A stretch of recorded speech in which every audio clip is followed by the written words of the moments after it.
All right, going live. Let's see if all the audio is coming through just fine. Hopefully, maybe.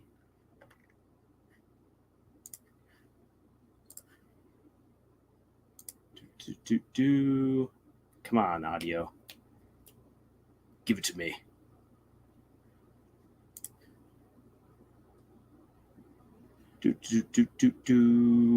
Where is it?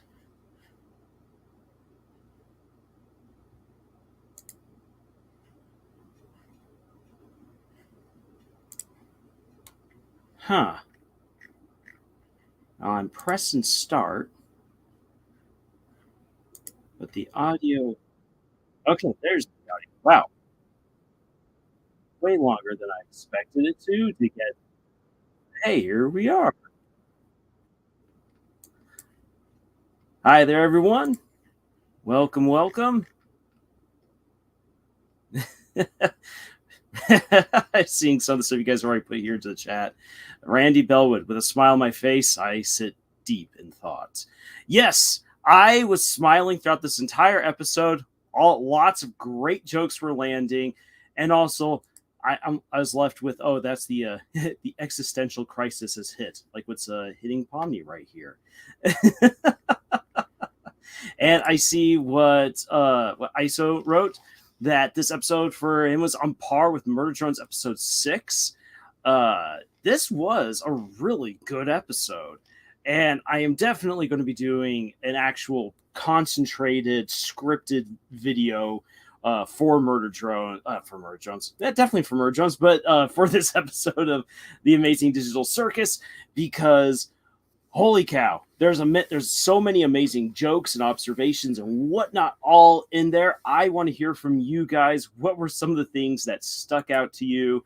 I'm going to quickly already address something ISO had said that one of the last times that we had met up to talk about the Amazing Digital Circus. Here we have Pomni with her abstraction. Turns out to just be a nightmare. At least I didn't see any other evidence of her abstracting beyond what we see in this incredible little nightmare sequence. And I liked how its book ended at the end of the episode when they're doing the funeral for Kaufmo, and she again comes back to that nightmare, and then everyone else's hands reach through the void and grab her and stop her from falling. Which I want to talk about why that is, because this episode had a fantastic message in terms of like dealing with an existential crisis.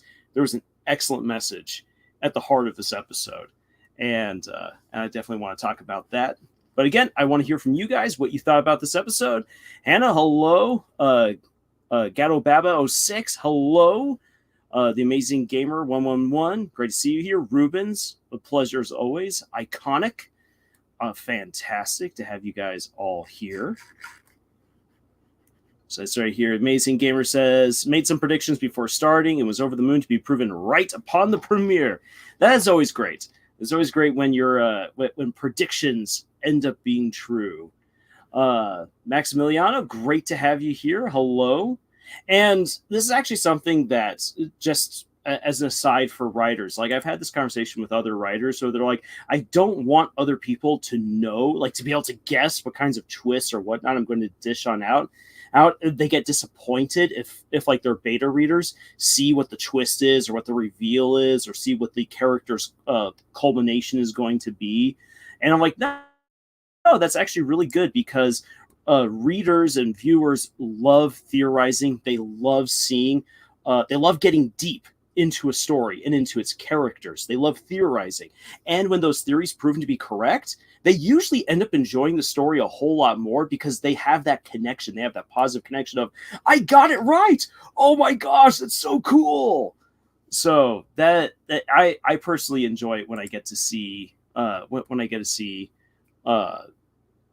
viewers and readers theorizing and having their theories proven correct. Gummy Goo's existential crisis was my favorite part. Gummy Goo was a good character. I love Gummy Goo. I want more of Gummy Goo. And I love how, because Glitch is an Australian company, we get a lot of Aussie stereotypes or Aussie voice acting, and I just love having this Mad Max Fury Road meets Candyland, and one of our lovable thugs ends up being a character. You're like, oh, I actually really like this guy. and that you want him to succeed, and he almost succeeds. He gets so dang close to making it into the circus and finding a new home and everything, only to then get poofed away. Let's get that little poof moment. Let's relive the sadness. Jazz, you didn't miss anything. We're just getting started. Though I will say this, if you haven't actually watched this episode, I mean, there's going to be a bunch of spoilers here on the screen and what I talk about, and what everyone else is going to bring up here in the chat. No, there goes Gummy Goo again. Oh, poor guy. Mimic, rip Gummy Goo, our gummy lizard daddy. I hate you, Kane. Yeah. Oh man, Gummy Goo. You know what? I'm just going to say this: more stories need a Gummy Goo character. Not that they need to be specifically like Gummy Goo, but that you have a character who's more than what you first think, more than what they're first introduced to be, end up being a very sympathetic character, whether as a hero or as an antagonist, and just someone that you're like, I want a happy ending for this character. Give me the happy ending. And then when that happens, when that happens, you're super happy, and when it doesn't happen, you then get enraged. Hence the hashtag justice for Gummy Goo. Let's see here. So there's the matter of nothing uncensored. How did you get the uncensored version? The episode is still on censor analysis in Brazil. Is there anything? Oh, so Rubens, you're asking about that. Yes, there is a lot of referenced swearing. There's a lot of referenced swearing in this episode, way more than in the pilot. But again, all of it is bleeped out. So I don't really know what the hang up is there. That's why I hate Brazilian justice system. These guys are literally analyzing every show one by one. This episode doesn't even have a character trying to flip another character off. So, maybe they're really upset by the fact that Ragatha gets impaled at one part in the episode, which I was not expecting that. I was not expecting Ragatha to get impaled.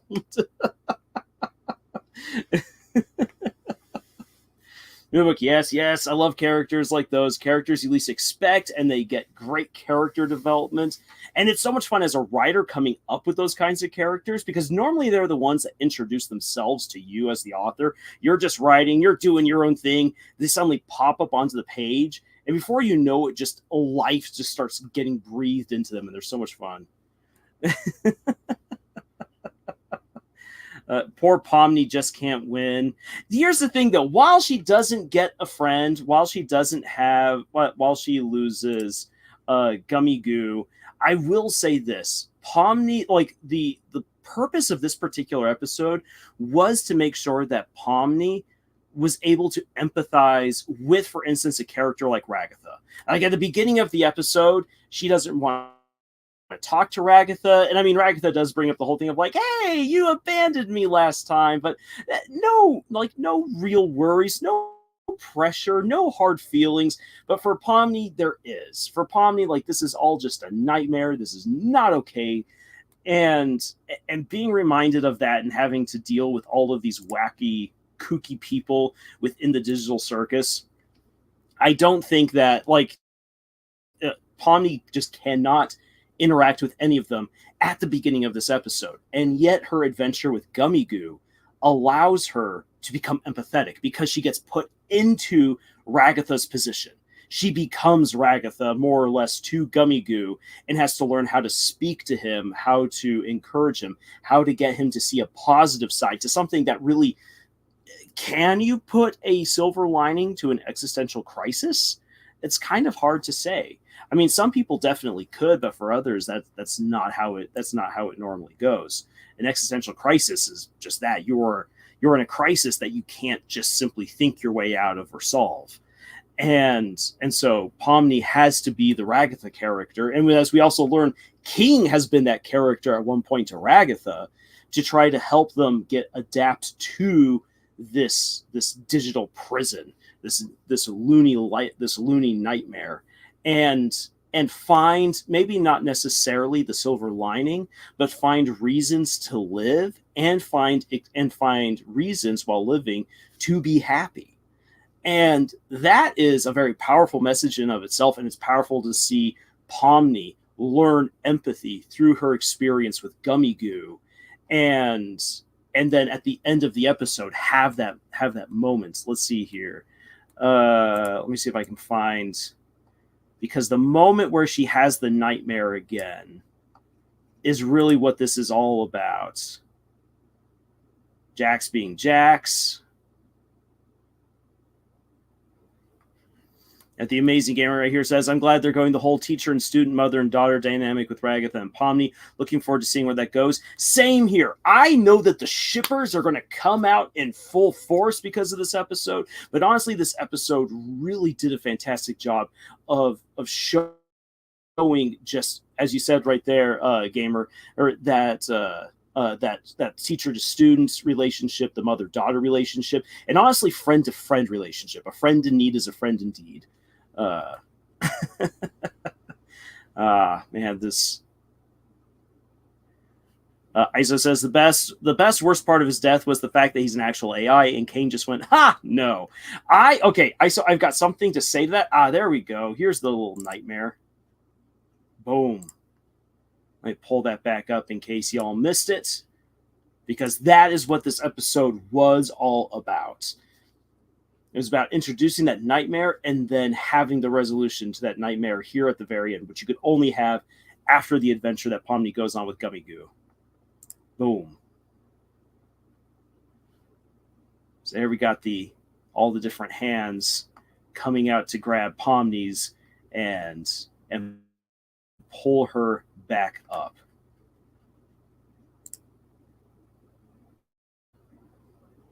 So cheer characters up. Janice, I was on a stream on TikTok talking about the episode, and they brought up the point that Ragatha's flaw is that she can sometimes come off as unintentionally condescending when trying to cheer characters up. Exactly, yeah. Ragatha is trying to be a good friend. Ragatha is trying to be the support to so many other characters, and it's just, empathy is hard. Being able to reach out to other people, to have those honest conversations with others, to help them out when they are in need, is difficult. It's difficult to do in real life, and honestly, in fiction, it's also difficult to do in fiction, because we know how maybe someone would want to empathize with us, but when you're writing characters, you want to make sure that each character has their own distinct personality, and as such, that then means that they need some other help. That means that you, as the author, actually now have to get out of your comfort zone to help out your characters, because if you're writing them well, they shouldn't just be copies of you. And yeah, right here, Pomni Ragatha, I'm not a child. You don't have to hype me up. That line hits so dang hard.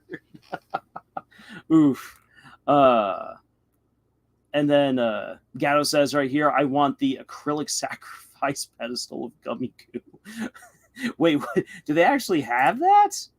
Well, let's go here to the end and see the merchandise. Let the merchandise flow. So I mean, we got the Jax on a pedestal. But yes, we need Gummy Goo. We definitely need some.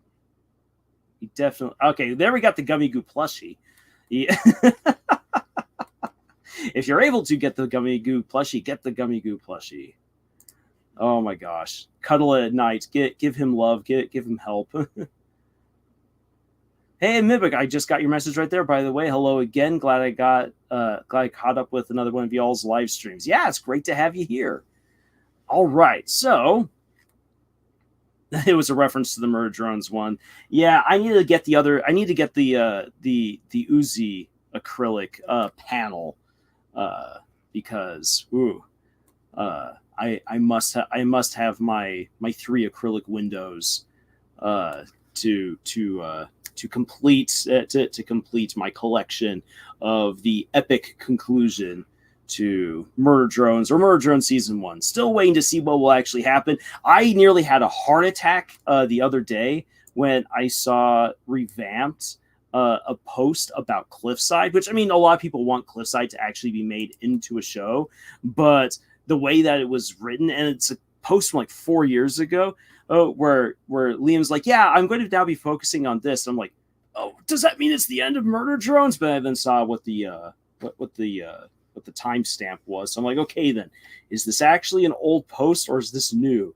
Is this a low key announcement that after Murder Drones is done, and it is truly done after this last episode, that he's going back to Cliffside? Who knows? Well, we'll just have to find out. So sometimes the best form of empathy is silence. It's a form of therapy to just have people around you who are there to help you if you need it. Yeah, that's true. And sometimes it's the best that you can do. Just let people know, hey, I'm here for you. You don't need to go and fix other people or fix their problems for them, which, I'll be honest, is one of the hardest things for me, because I'm someone, if I see a problem, I want to fix it. But that's not always the way it goes. And I have to stop myself and go, okay, what do you need? What do you actually need? Do you need me to help out, or you just need me to listen? Everyone says, I'm really sad about not being able to watch it. I know. Oh, man. Come on, Brazil.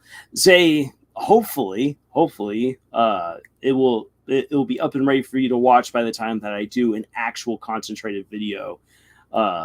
Which, again, I definitely want to break down this episode by at least not so much here in this live stream, because this is so much off the cuff, and I definitely need to rewatch some parts again to get a little bit deeper into it. But I definitely want to dive into what we see about character development, themes, and there are also a ton of jokes that are kind of like blink and you miss them. So many references to make fun of the Mad Max franchise, which I appreciate. Jan says, was it just me, or did the colors this episode look a little brighter compared to the pilot, particularly on Jax? Yes, it did. Jax popped out in a really weird way. They definitely did some recoloring, and I'm not sure if that's just them in the editing. If that's just them in editing, where they're like, hey, you know what, maybe we need to go even brighter, or if part of that came about because when we hop over into the candy world, Jax feels even stranger because he almost blends in too easily with the background, so they had to make him pop even more. Gato Babo says, I need the fourth episode of Internecian Cube, the beach episode. I need it too. I really want to have that beach episode. I want to see the monstrosity that Kiri would be in an eldritch bikini. If you know what I'm talking about, you know. A little sip of water right there. All right. Yeah. So, Kinger didn't get a gun this episode. All the guns went to Jax. So for everyone who is hoping for that meme to become a reality, I think we still have to wait a few more episodes before we get to see that happen. I loved watching Jax just go full murder hobo throughout this episode. He's got the gun right here. He's got the bazooka. And then why are there so many knives in the back? I mean, yes, they are driving a giant Swiss roll, but you only need one big knife in order to cut that Swiss roll. Okay, but the no thanks. I'm trying to quit quote from Bubble took me out. Yes, I love that. Here, we'll actually pull that back to good old Bubble. Whoop.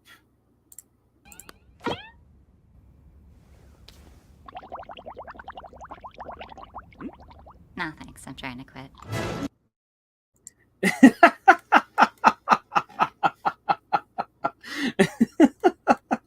Bubble, you smoke bubbles? I know, isn't it great? I'm so unbelievably disappointed right now. Jax really wanted violence, and Jax got violence there towards the end.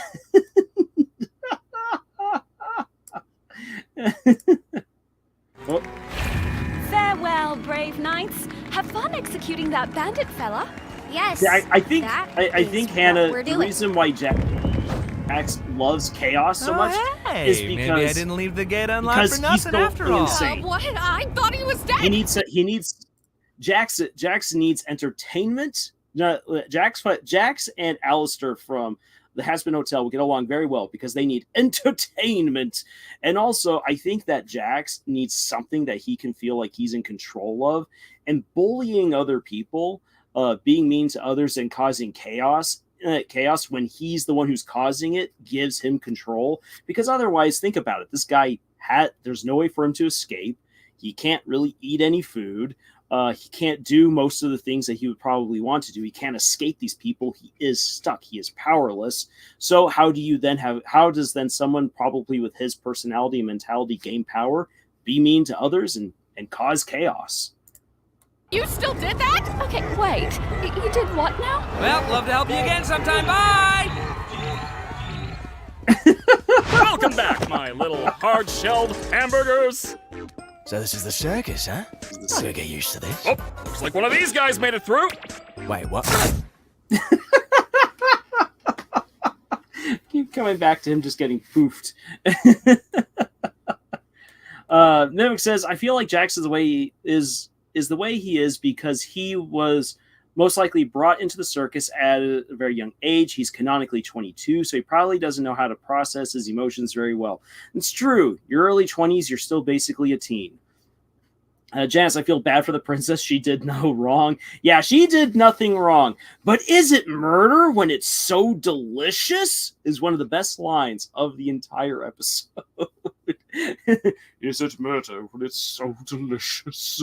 I need to ask Gooseworx if she has seen Raggedy Ann and Andy, because if you've seen the psychedelic fever dream, LSD driven nightmare that is the Raggedy Ann and Andy movie, the giant fudge monster is directly out of Raggedy Ann and Andy, except in that case it's a taffy monster that's constantly trying to eat everything and everyone that it considers delicious.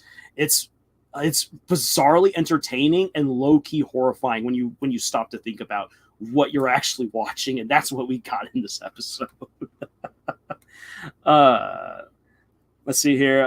Janice says, to respond to Mimic, I heard someone suggest that maybe Jax got trapped when he was 15 or something. Potentially. We don't really know a whole lot about all these characters' backstories.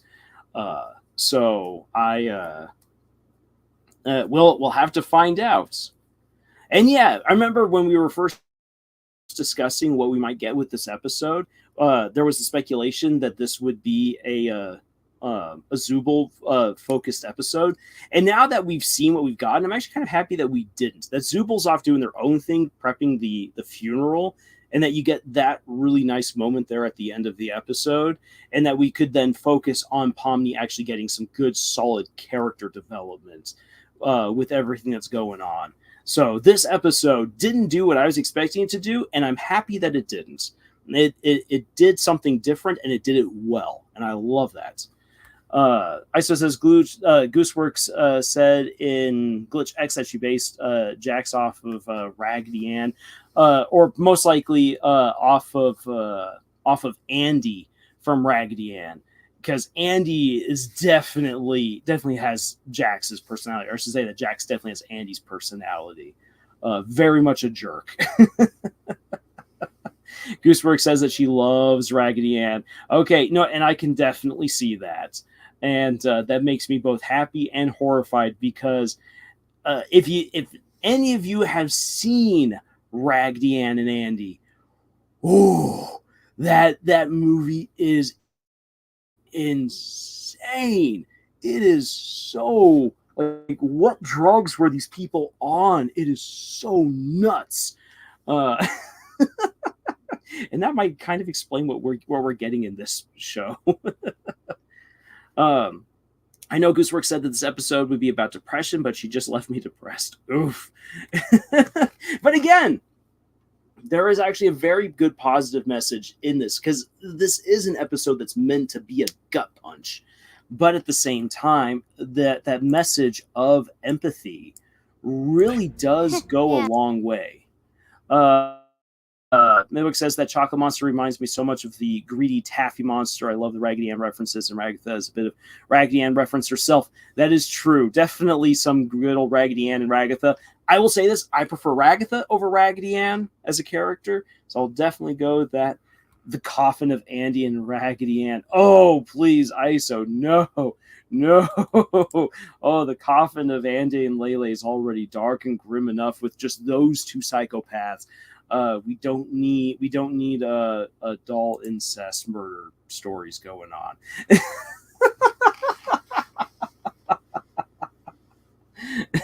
The best crossover ever. Oh boy. Pew! The Chocolate Monster low-key reminded me of of the Smooze from the original My Little Pony movie. I get that reference. My older sister really liked the My Little Pony movie. We had a VHS recording of it, and I don't know how many times I saw that as a kid. So I actually know that reference. I even know their song.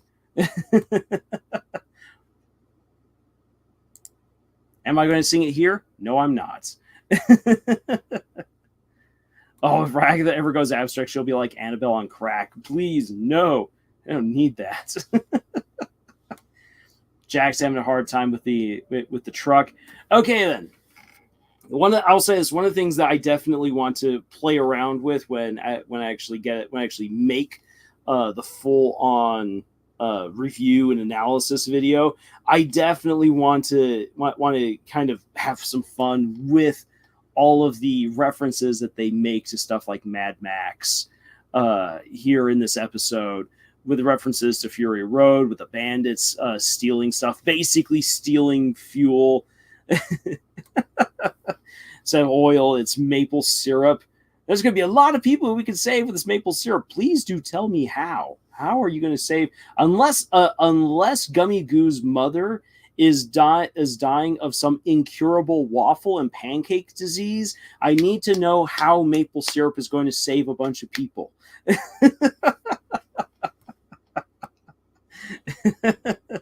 Nothing can stop the Smooze. Not Jax wanting to honk the horn and making Gangle drive because he didn't like the sound. Jax, I'm a simple man. I just want to be able to honk a good proper horn. Okay, Jax taking Pomni and just hurling her out towards the other truck. I did not expect that. No. That was a great little surprise. You think that they're rushing on up there. Nope, they're already there. And Jack's like, yes. That is the facial expression. That is the facial expression of a man who doesn't care. That's the facial expression of a man who wants, who just exists to cause chaos. The Joker has nothing on Jax. Yeah, the Spider-Man reference with her getting stretched out, or even if you've seen The Secret Life of Walter Mitty, when the little toy that Walter has is getting stretched to death in his imagination as he's having his imaginational battle with his boss, which is one of the best scenes in cinema of all time.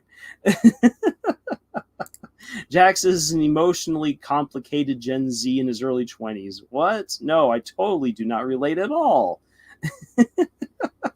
And says he acts like a troubled kid. and then And then here we get Pomni cursing despite the fact that it doesn't do anything. I swear there was some kind of bazooka back here, but I'm having such trouble finding it. Pomni, take this! Here it is. All right, Pomni, you just stay like that, and I'll cross over. Are you kidding me? Certified loser, welcome, sup. So we're just right now going over some of the highlights of this latest episode of the Amazing Digital Circus. Listen, all right, Jack's frontal lobe hasn't fully developed yet. Does he have much of a frontal lobe? His head is kind of more like a ball.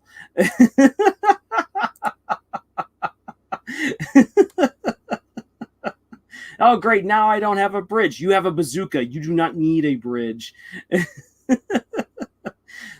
Dorcas says this episode only made me hate Jax more than I already did.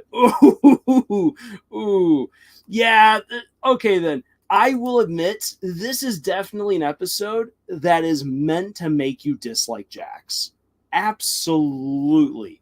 Or either you love him. You either love him because you yourself are a raging, horrible, teenage hormonal murder hobo at heart.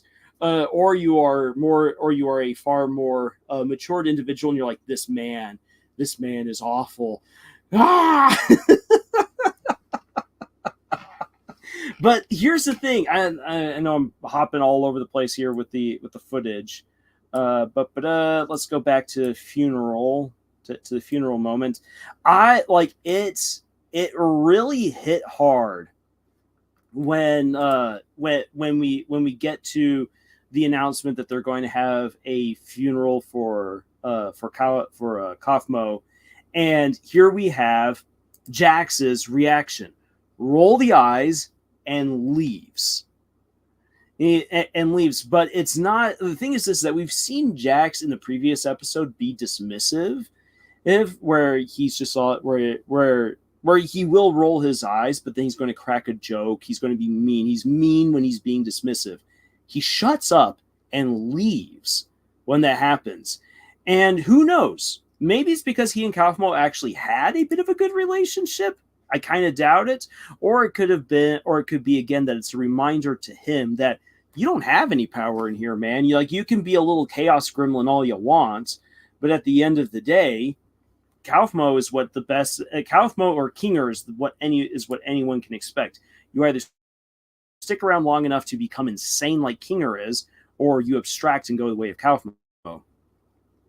So that's, and I think that that's something that Jax understands, and Jax does not want to be reminded just how powerless he is in the face of either one of those fates, and that's why he up and leaves. And so Jazz point from earlier, Kinger is just trying his best.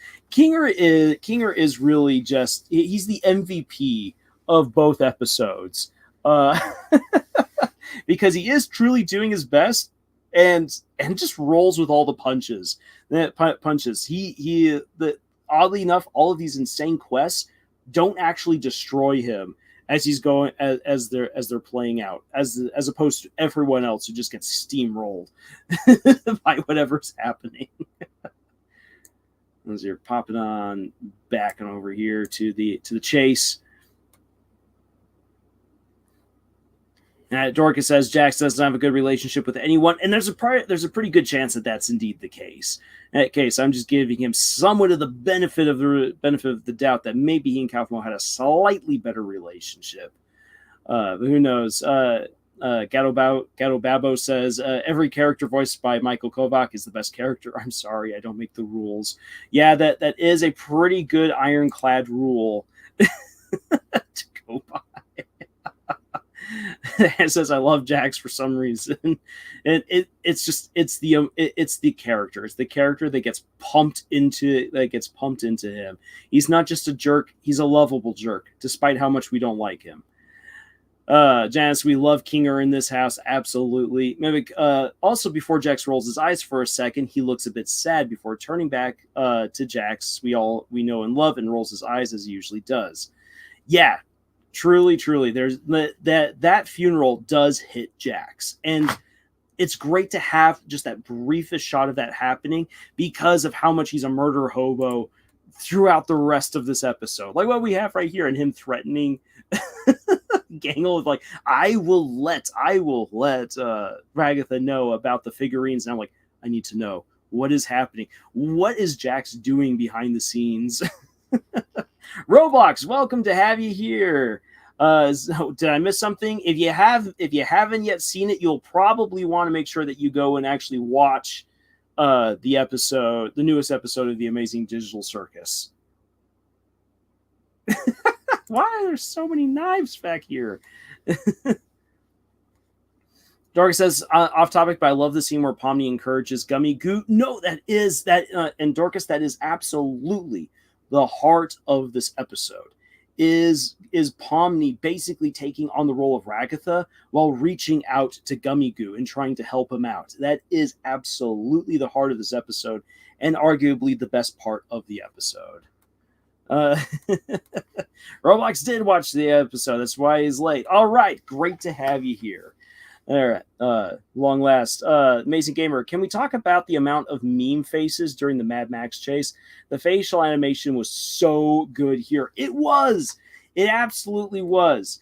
And I just got to say this. All of the money that the pilot earned for Glitch went into this episode. It went into this and it went into Murder Drones, because Murder Drones is just looking peak at this point. Like, I actually could take Murder Drones episodes 6 and 7 and put them right up next to Pixar and DreamWorks, and it is of the same quality. Absolutely of the same quality. And this right here, while yes, it is goofy, it's meant to be toned down to a more 90s aesthetic. This right here is just quality. Spared no expense. As the great John Hammond once said, absolutely, they spared no expense. Just please do not put a T-Rex into this episode. Actually, no, I take that back. Please put a T-Rex into the Amazing Digital Circus. I want to see that happen. And then Kane ruined everything by yeeting Gummy Goo back into oblivion. But there's another Gummy Goo under the map. It just probably won't be the Gummy Goo with all of the amazing memories that he got with Pomni. Roblox, I don't know why, but Bubble saying, nah, I'm trying to quit made me laugh for like 5 minutes. It is so good. So much meme potential. Yeah, there's meme potential. Like, just going through it, it's like, you stop it right here. Here, like this right here. This is a meme in and of itself. My friend, it's like me and my crazy friend. Or you could have me as the person with the gun and my poor friend who I dragged along. Like, me and my introvert friend going to cause some chaos.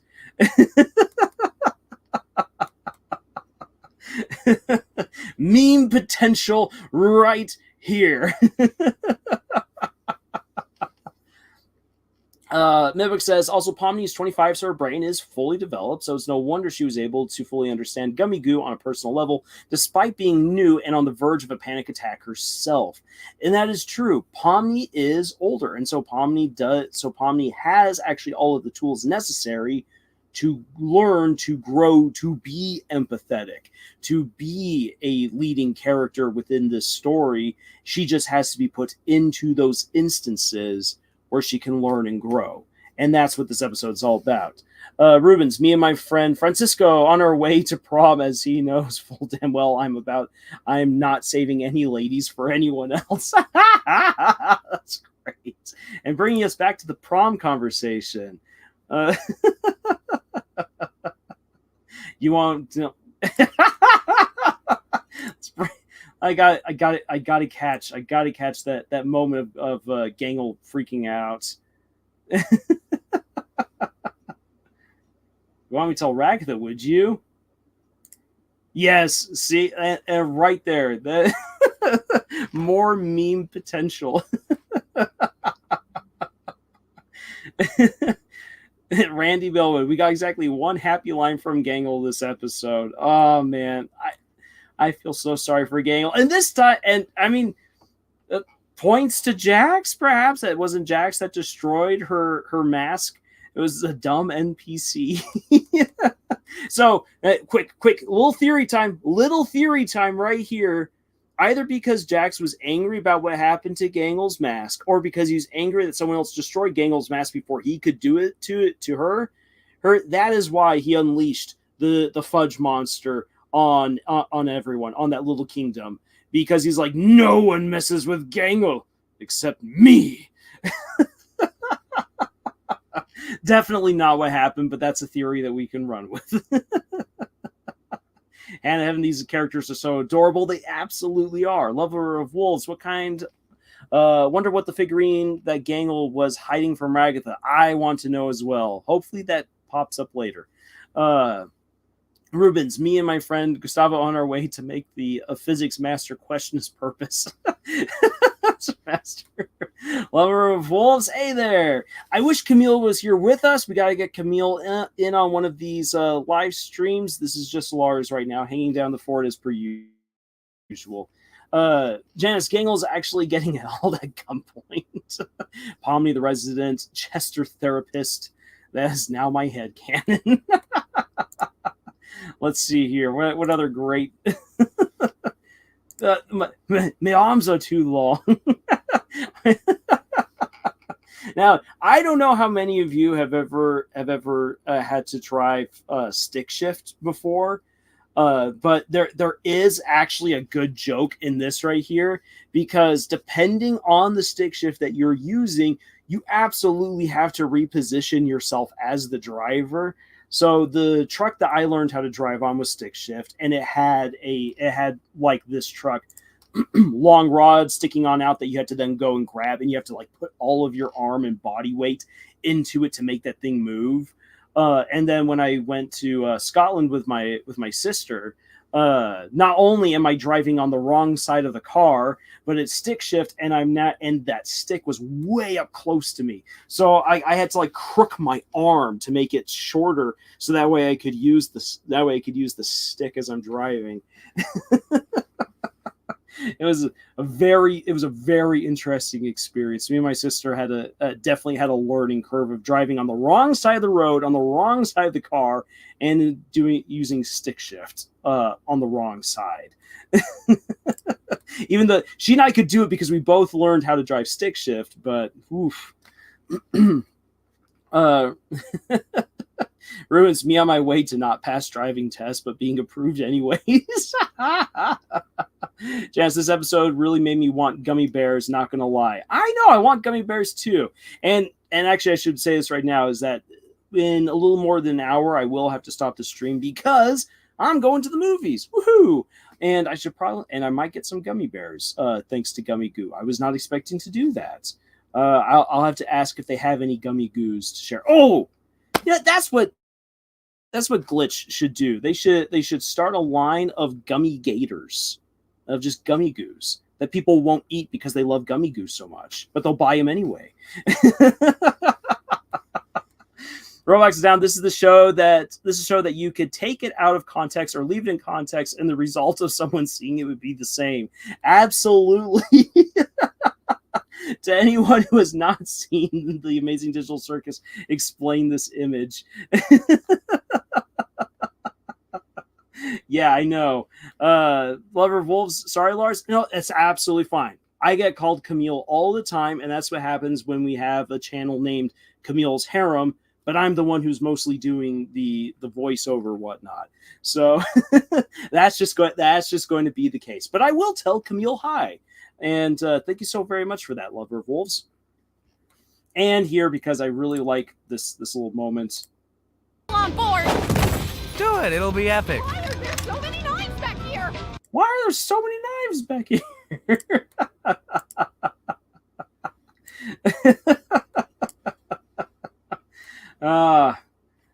Let's see here. So, me meeting my better self. I mean, this is more of a sad moment than a funny moment of, yeah, what would that actually be like to meet a perfect replica of yourself and just be like, oh, what, is this actually how I look? Is this actually how I feel? Oh. Rules. In what world does Camille sound like a man's name?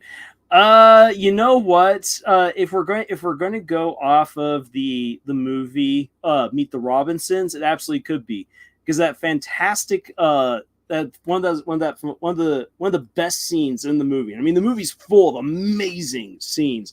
But I love the part where Bowler Hat Guy is trying to impersonate someone else. He's like, "I am the next appointment. You are the next appointment? Yes, I am.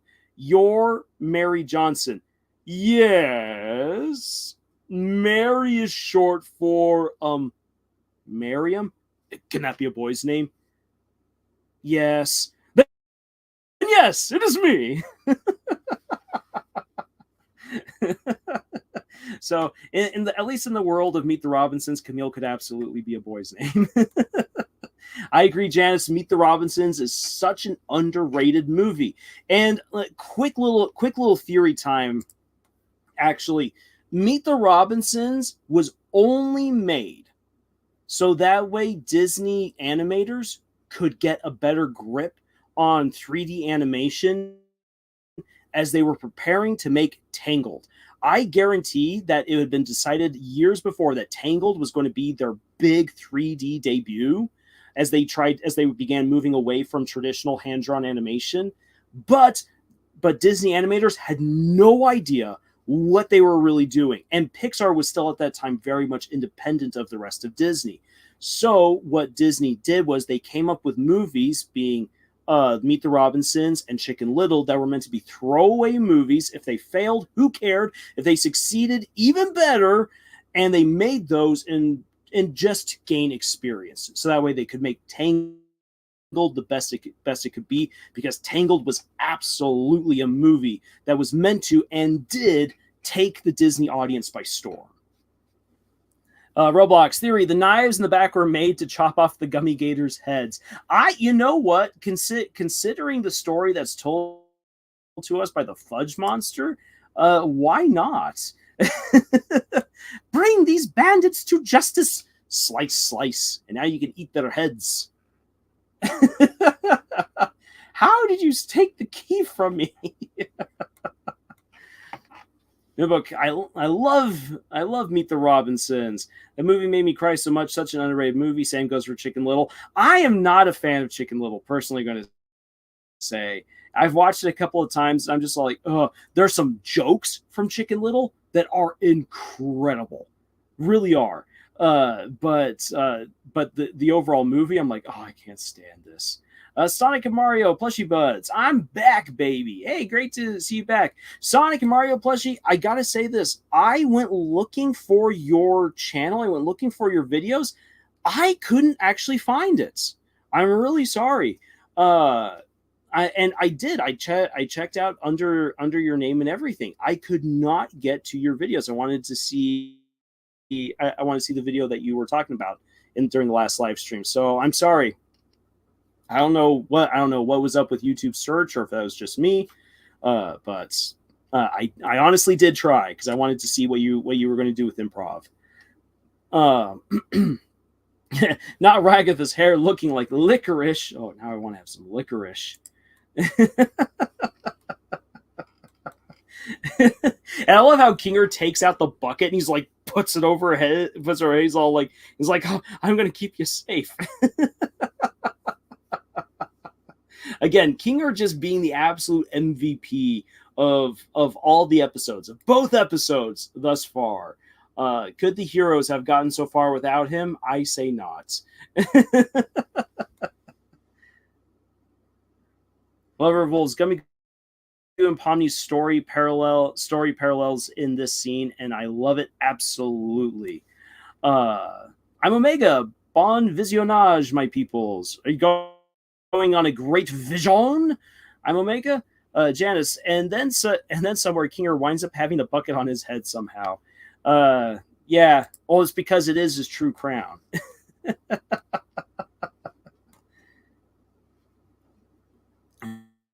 Does that mean Goth Ragatha switches her hair to black licorice? Oh, that's so horrible. But yes, that would absolutely be the case. Kinger is a true gentleman, Gato Babo. Absolutely. Yeah, I just gotta say, the scene of them talking things out is just, I have to hand it to Gooseworx. This was so well done. Like, the dialogue felt natural, which is way harder than most people think. There are so many people out there who say like, oh, I can write this scene better, I can do this better. And normally what happens is, especially when dialogue is involved, most people try to write zingy one-liners. And the funny thing is that those same people then complain about movies and shows that are all just zingy one-liners. Characters are more than zingy one-liners. Characters are individuals who are trying to take thoughts and emotions and put them into words that make sense. How often do we struggle to take something that we're dealing with or feeling or thinking and put into words that someone else can recognize and understand? And how often does that land well with another person that you're then able to engage in good, deep conversation? And that's what's happening in this scene between Pomni and Gummy Goo. And it works so well. At least to me, it came off as very, very natural.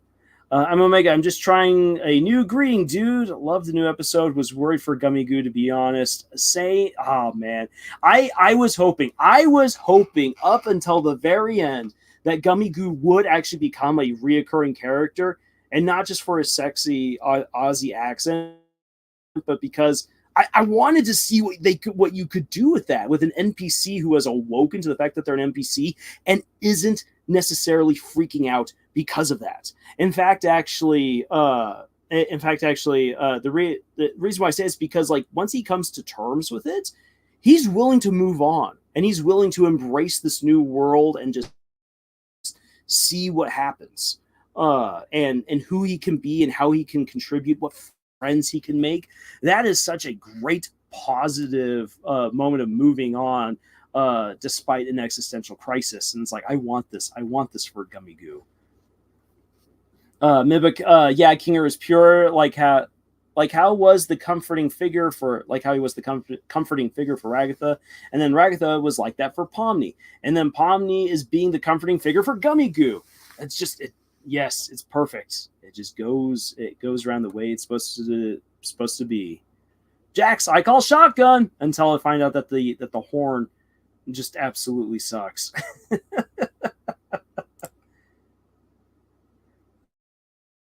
Let's see if I can.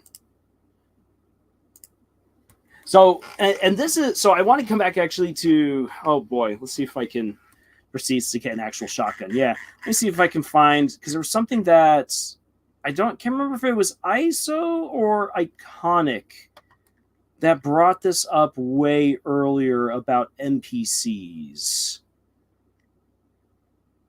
I'm right now quickly going back through and seeing if I can find that. If either of you remember that you had mentioned something about NPCs, then feel free to quickly put that back again into the chat. I'm just trying to find that, because while watching this, one of the D&D campaigns that I've been a part of recently, like while watching this, I was like, oh wow, this is kind of like one of the campaigns I've been a part of, where like the NPCs that our group has kind of collected along the way ended up being way more interesting and important than I think even the dungeon master had any intentions to, because he's like, man, we got way too many NPCs, and he's like, I don't like doing this, and then suddenly he starts actually like crafting this amazing like emotional high moment around some of the NPCs that we've collected. So, but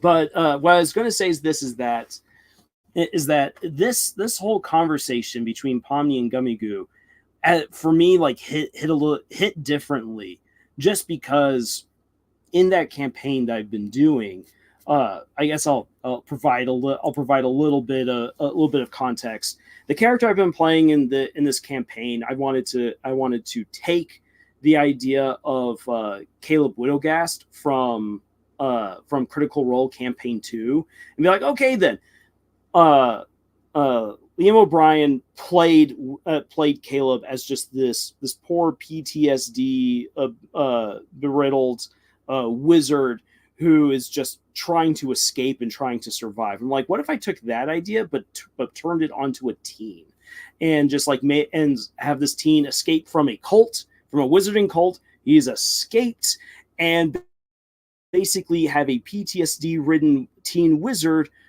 who has all of the hormones and insanity of a kid who has just escaped a very oppressive religious group, and is suddenly now just like, oh, the world is open to me. I can do all these naughty things that I wasn't allowed to do beforehand. So that was the character. That's the character I've been playing, and my dungeon master. My dungeon master was cruel to my character by throwing an NPC at my character who falls in love with him, and I'm like, oh, how dare you do this to my poor, naive, stupid teen wizard. and so over the course of weeks, we've been playing, like, as part of all the other stories going on, this relationship has been developing between my character and this NPC, which is the first time that I like, hand over my heart, is the first time that I've ever actually played a romance out in D&D. Normally, I'm all there for the action and the mystery and the fun and the shenanigans. And romance, who needs it? So this is the first time I've ever done anything like that. And now he's all like, okay, now here is your moment. Here is your NPCs existential crisis. She's going to be the vessel of a demon, and you now get to live with that. And I'm like, what have you? I'm like, and I don't get any say. He's like, no, you don't get any say in this. I'm like, and so while it's not an exact 1-for-1 comparison, Gummy Goo, who is just going on with his life, is the NPC. Pomni, who's the main character, doing their own thing, finding empathy, finding solutions, finding hope in a pretty messed up situation, stuck in the digital circus. That they finally make things work out. It looks like there's going to be happiness for them, only then for Kane, basically the heartless dungeon master, be like, oh no, I have another plan for you. And with the snap of his fingers, everything that you've been building up to, all of that work has just gone out the window. And so while watching this, I was just like, oh, Pomni, I feel you. I too have lost a most precious NPC. All right, so a little story time there out of the way. Let me quickly catch up with some stuff you guys have written right here. Lover of Wolves, you got a little hint of Pomni's life was like. Saying she was nothing. I think that's more than I think that's more than just saying her being in the circus and explains so much about her. Yeah, because I mean, we have those hints that she was most likely just another programmer stuck in that crazy maze of cubicles and office space, which there are office spaces that exist like that from the first episode, from the pilot episode. If you ever go to them, they are creepy. They are insane. They do drive you crazy. Sonic, Jax proceeds to find an actual shotgun, a sawed-off candy shotgun. Roblox, Mastermind Kinger slipped in this episode. Ragatha called him out for remembering her getting used to the circus, then he pretends it didn't happen. Yes, Kinger, what are you hiding? What does Kinger all know? Sonic, this is the main account. All right, thank you for letting me know. Mimic, it's such a shame that Gummy Goo was killed off, man. He could have been such an amazing addition to the main cast. I agree. Maybe, just maybe, something will happen that will bring Gummy back. I wish, I hope, because Gummy Goo is just so much fun. Sonic says they will. Maybe, we'll see. It's such a shame that Gummy Goo was killed off, man. He could have been... Okay, so it got a little double right there. Considering he seemed real, I mean, there is a copy of Gummy Goo that can be pulled up, and as Ragatha says, Kane does reuse NPCs, which was going to be a topic of a video, but I was like, I don't know if I can actually stretch this out to be a whole video, so I'll make this a point right here. Writers do this all the time, where we've got characters that we're all like, that we put for a little while into one story, and then we just reskin them and then and then put them back into another story. Where it's just like, oh, like, I just love this character so much. I understand this character would work really well in this story. I'm just going to give them a different name. Boop, here they are. All right. Oh man, fly again. I just want to know, what's up with the teapots? Why are there teapots in the sky or deep underground? What is going on? Mimic says, just to be clear, Tepe is the name of a beloved NPC from Genshin Impact that was unfortunately killed off. Everybody was sad. I have not played Genshin Impact, Mimic. I just know that I've seen a lot of people comment about Genshin on Instagram. Even though I don't follow Genshin, I always somehow find references to that game. Kinger throwing things to Pomni was the funniest thing in this episode. Death, chaos, whatever. Are you sure they disappeared? It wasn't that they fell off or something? I can't say for sure, but yes, definitely. It's not like the boss to vanish with a clown. It's not like the boss to vanish with a clown. Then what does he vanish off with? Because that's implying that he does disappear at times. He goes and he vanishes with someone else. So who does Gummy Goo usually vanish with? All right, let's quickly find Kinger tossing some stuff. This is driving off. Oh. For Rubens, this is one of those moments. Here it is. All right, Pomni, you just stay like that. Hey. I'm having such trouble finding it. Pomni, take this! Here it is. All right, Pomni, you just stay like that, and I'll cross over. Are you kidding me? Nice going, Pomni. Now I have no bridge. Aha! Gotcha! The arms are The arms are too short. I love that. And who puts out a line at the back of their rig? That's just a bad idea. My question, why is Kane such a bad world builder? Here's the thing. Okay, Roblox, I'm actually going to be in defense of Kane at in this right here. I think Kane is actually like a really great world builder. The problem is that Kane expects all of the people, all of his players, all of his participants to follow whatever harebrained plot line he has cooked up in his mind.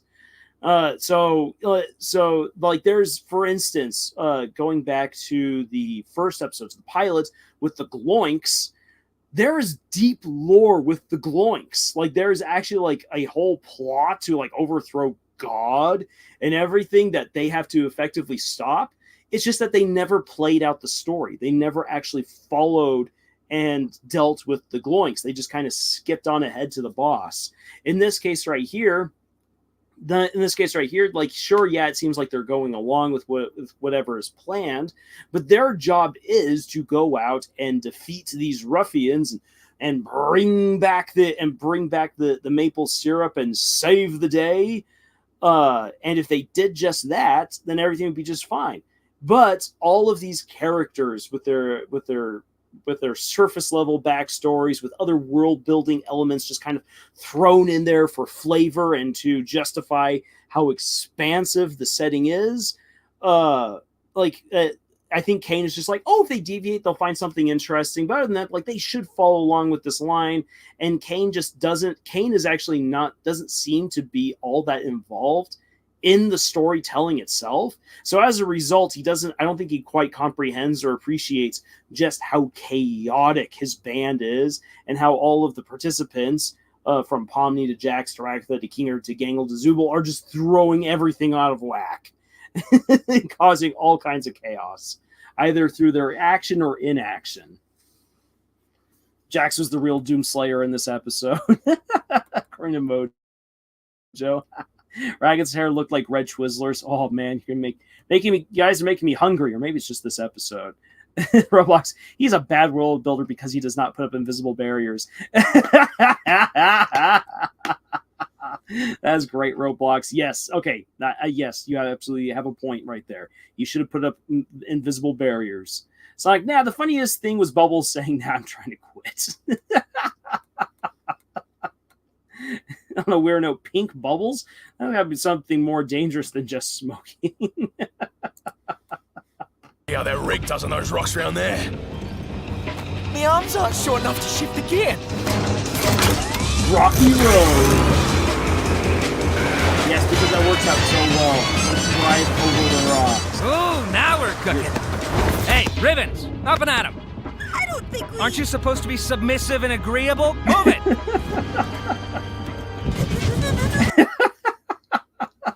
Jackson just stays put. Kinger and Ragatha freaking out in the back. All of this is just so perfect. Iconic. Roblox Kane. So Kane's clearly a big fan of Valve games based on Gmod physics and lack of invisible walls. And on the early days. No, lore build. Okay, stop the presses.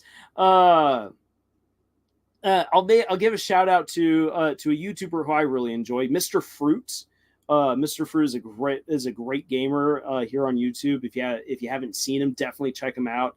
Mr. Fruit did recently a fantastic video where he played through the most popular games of the 1990s, year by year, the most popular game for each year.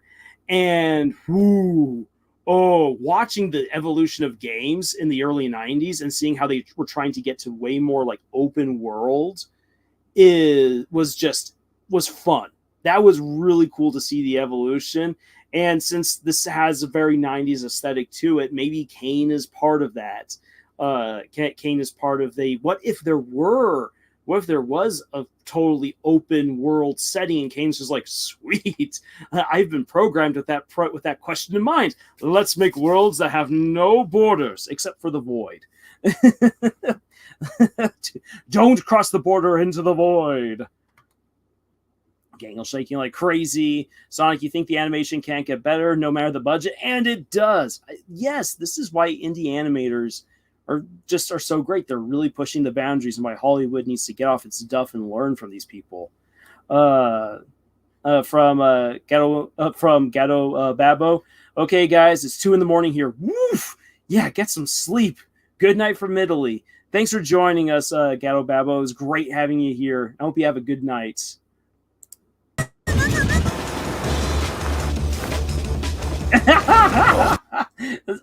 That's another talking about memeable moments.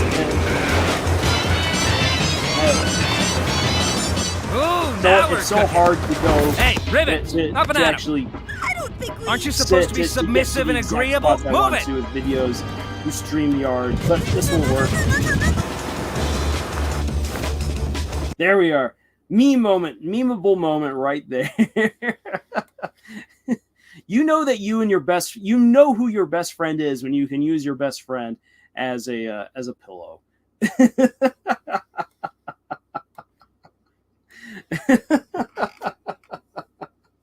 All right. So it's been a little bit over an hour. I will be doing a video in the very near future that's going to dive more into the substance of this episode and see what kinds of writing advice we can really pull on out of it, and just appreciate again just how fantastic this episode is. Now then, there is one thing I'm going to say before I shift gears and over into the next topic, which is going to be writing openings and writing hooks. But I really am very interested in seeing how this episode does in terms of views. Because if we recall, the pilot for the Amazing Digital Circus is one of the most popular videos on YouTube overall. And in terms of indie animation, it is one of the most popular of all time. I think it's by now in the top 5. I'd have to double check that, but I believe it is indeed in the top 5 most popular independent animations of all time. So just quickly popping on over to how this episode is doing. We're only 2 hours in, and it already has over 2 million views. That is nuts. So we're gonna have to keep an eye on how this episode of the Amazing Digital Circus does going forward. If it has comparable growth to the pilot, I don't think it's going to have 300 million views like the pilot does. But if it can nab like 100 million views before the next episode of Murder Drones drops, for instance, that is huge. That is huge. And that once again will go to show that Glitch Productions is slaughtering Disney and is ultimately slaughtering most other major production companies, a couple of which just in the past 2 weeks announced that they're effectively bankrupt. Warner Brothers and Disney do not have the money to actually fund to fund and support professional sports anymore. Paramount basically put themselves up for sale this week. That is insane. So, and we got Glitch Productions. What are they doing? They're doing this, and they're doing well. Getting a good drink of water right there. I'm Omega. Just grabbed up some pizza. Pizza sounds good. Mimic says, aren't you supposed to be submissive and agreeable like a 1950s housewife? Again, the shippers are going to have a field day with this episode. Sonic, his name should have been Gator Gummy, to be honest. I actually thought at first that it was that it was Gummy Gator, because I heard Gummy Gate. And I was just like, was he trying to say Gummy Gator? And then I realized, oh, it's Gummy Goo. Okay, I got it now. Mojo says, imagine N was in the digital circus for a day. That would be blissful chaos. I want N and Jax to meet and interact in canon. That'd be fantastic. Lover of Wolves, I kind of predicted that Gummy Goo was going to be banished by Kane. I was emotionally prepared for it, but it still hurts nonetheless. I feel bad for Pomni. I do too, because Pomni found an agreeable friend, someone who she can see is going through the exact same thing that she is. And they talked it on out. They had that connection. And Jax would have a field day with N. Absolutely. I agree with you, Roblox. Because N's up for anything. N will try anything. And Jax would definitely take N up on that and do horrible things. All right. So, like I said, we're going to switch gears. Right here.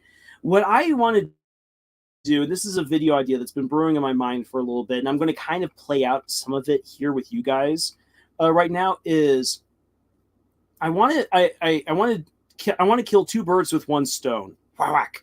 And that is, I want to talk about fantastic openings that Disney made in some of their earlier movies that they would never do today.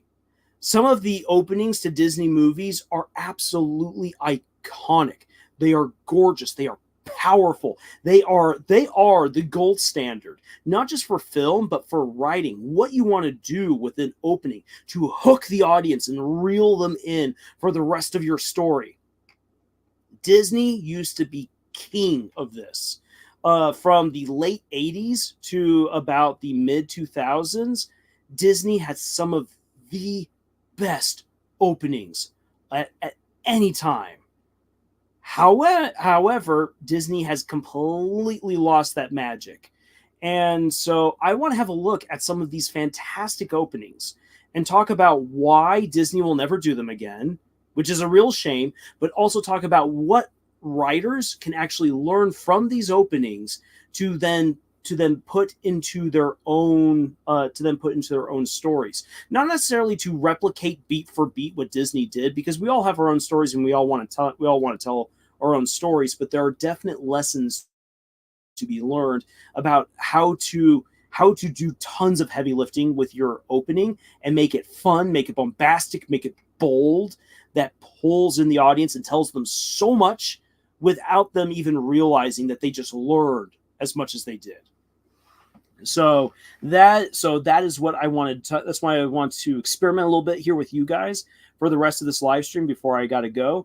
And then I plan on doing a full on video, having a look at some of Disney's best openings, one of which I will share with you guys here, and we'll see how it goes. But real quick, just to address from what you guys have said, and Jackson Rocky have met and interacted canonically, though. Through the through Glitch X? Yes, by having Michael actually just basically speak to himself, which I'll be honest, I would love that. I would love to see just all of that. Sonic says, I heard that off one episode alone. If it took the average price of tickets in America with only 170 million views, it would have made more than $1 billion. Sonic, yes, that is 100% true.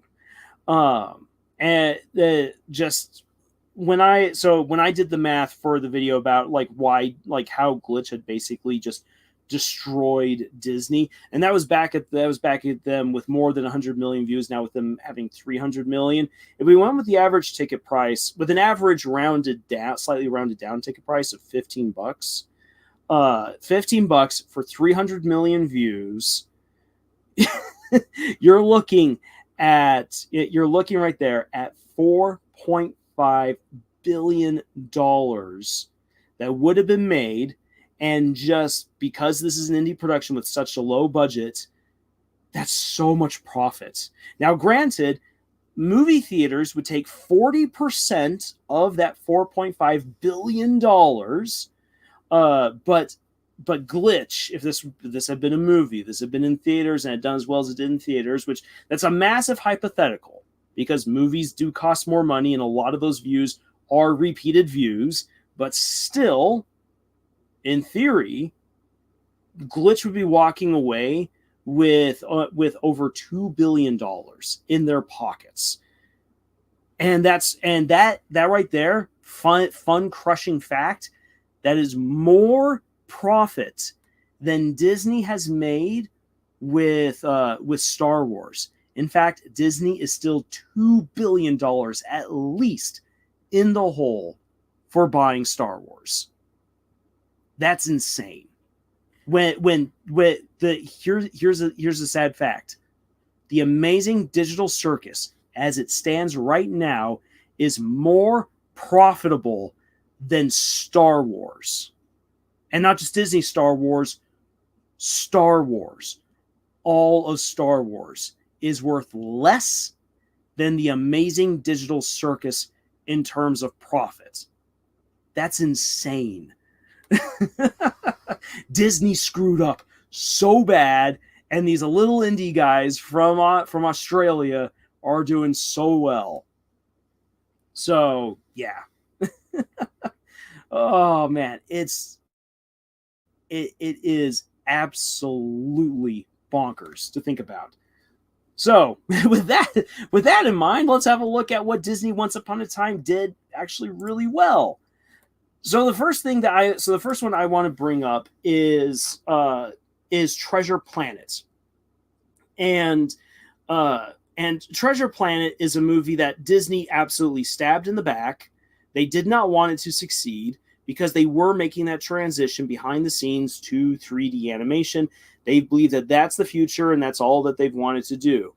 And while 3D animation can be really good, and we've seen excellent examples of that, again, Murder Drones, The Amazing Digital Circus. Let's also throw in there Puss in Boots and The Last Wish, which is just, oh, that's beautiful. That is perfect modern fairy tale storytelling. It's so good. 2D animation still has a place. In fact, I will argue that certain stories can only be told with 2D animation. And though I know that I'm never going to get a cartoon version of Mistborn, Mistborn can only be done in 2D animation, and that comes down to the magic system. If you did CGI or live action, and if you did 3D animation for Mistborn, it will look clunky and awful. 2D animation can bend the rules of physics in ways that no other medium can, and just really bring true fantasy to life. Man, I could go on forever with that. So here with Treasure Planet, I gotta be really careful because Disney is so flippin' stingy.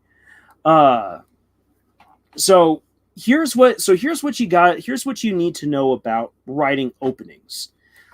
An opening for your book, whether that be your prologue or your first chapter, or in some cases, as I will show with the example of Pocahontas, with your prologue and your first chapter working together, what they are meant to do is they're meant to grab the audience and pull them in for this ride. And not only is it supposed to grab them and be like, oh, what? Oh, this sounds like such a great story. The opening of your story must convey important information. It must convey who's at least one of your main characters, if not the main character. You must know that. By the end of the first chapter. Then you also need to establish the atmosphere of your story. Is it going to be adventurous? Is this going to be romantic? Is it going to be high anxiety? Is it going to be funny? Is this going to be dramatic? You must establish the atmosphere. And you can actually establish multiple atmospheres. You also want to establish certain themes of your story. So, for instance, in my book, Bleed, Steam, and Steel, at the opening, I am introducing the fact that we've got gangs, that we've got these steampunk street gangs, we've got violence, we have a plot, an evil plot by an evil overlord of the criminal underworld, which overlord and underworld don't really seem to go well together, but hey, it's what you got to do. And then in the first chapter, which then acts as a juxtaposition to the prologue, we meet Asuka, best girl of Bleed, Steam, and Steel. She's one of the four main characters, so therefore you're introduced to one of the main characters, and you're introduced to the concepts of family, honor, warfare. She's a woman of action, and so you're getting, okay, we got this adventure, but we have mystery, we have violence, and things can go awful. But here we have this woman who is so full of hope and of ambition. And so as a result of that, you get an idea when reading the prologue in the first chapter. You know who your main character is, or at least one of the main characters, and you get an idea of what you're getting into in the book. If it doesn't hook you, then this book isn't for you. Steampunk, adventure, mystery, warfare, honor, family, if those things don't appeal to you, this book won't do it for you, and that's okay. You can't make a truly universal story that's going to appeal to everyone right off the bat. But for the people who are looking for that, you need them to know that this is what it's all about. With Treasure Planet in its opening is doing some really big heavy lifting, where it's trying to say, okay, then this is an adventure full of hope and there's hope there.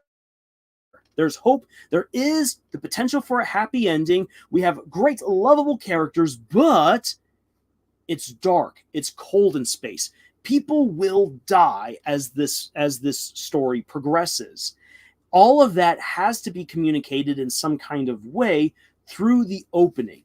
And what I really love is how, in their own cheeky way, the storytellers and animators went back to what Disney had already long since abandoned, which was the opening of books at the beginning of each movie, where you let the audience know this is what we're getting into because the book with the title opens up. And then you get to see a little bit about Sleeping Beauty, about about the Sword in the Stone, or of the Jungle Book. And boom, we now go into the rest of the story. You get a little homage to that here in the opening. So with that, with my little pontification out of the way, let me quickly see what you guys were saying. Elementals, what the heck is that? I love Treasure Planet. Yes, I'm Omega, the same. Oh, it's so good. How Disney going to fail worse than a video on YouTube that wasn't made by Mr. Beast? Mimic says, yeah, I want more 2D animations, more rotoscoping 2D animations, even more movies like Who Framed Roger Rabbit. I want a human being to fall in love with a 2D animated character. Hey, Mimic, hold on to that idea, because I'm working on something with that. Will I ever get this made into a movie? Maybe not. I'd have to become a world-famous author for that, but I hear you. I want that to happen, and I got you covered. I'm working on that. All right, so So here we go. So I'll play a little bit. So here we have the opening. Look at just, again, the beauty of space, the vastness, the adventure, the cool technology. Oh, it's going to be all awesome. But then we introduced pirates. Well, this is Treasure Island, just turned to Treasure Planet after all.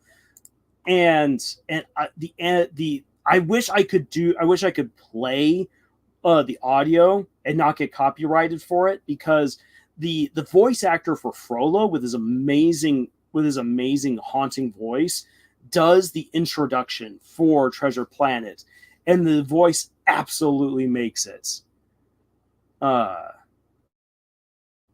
So let's skip on ahead.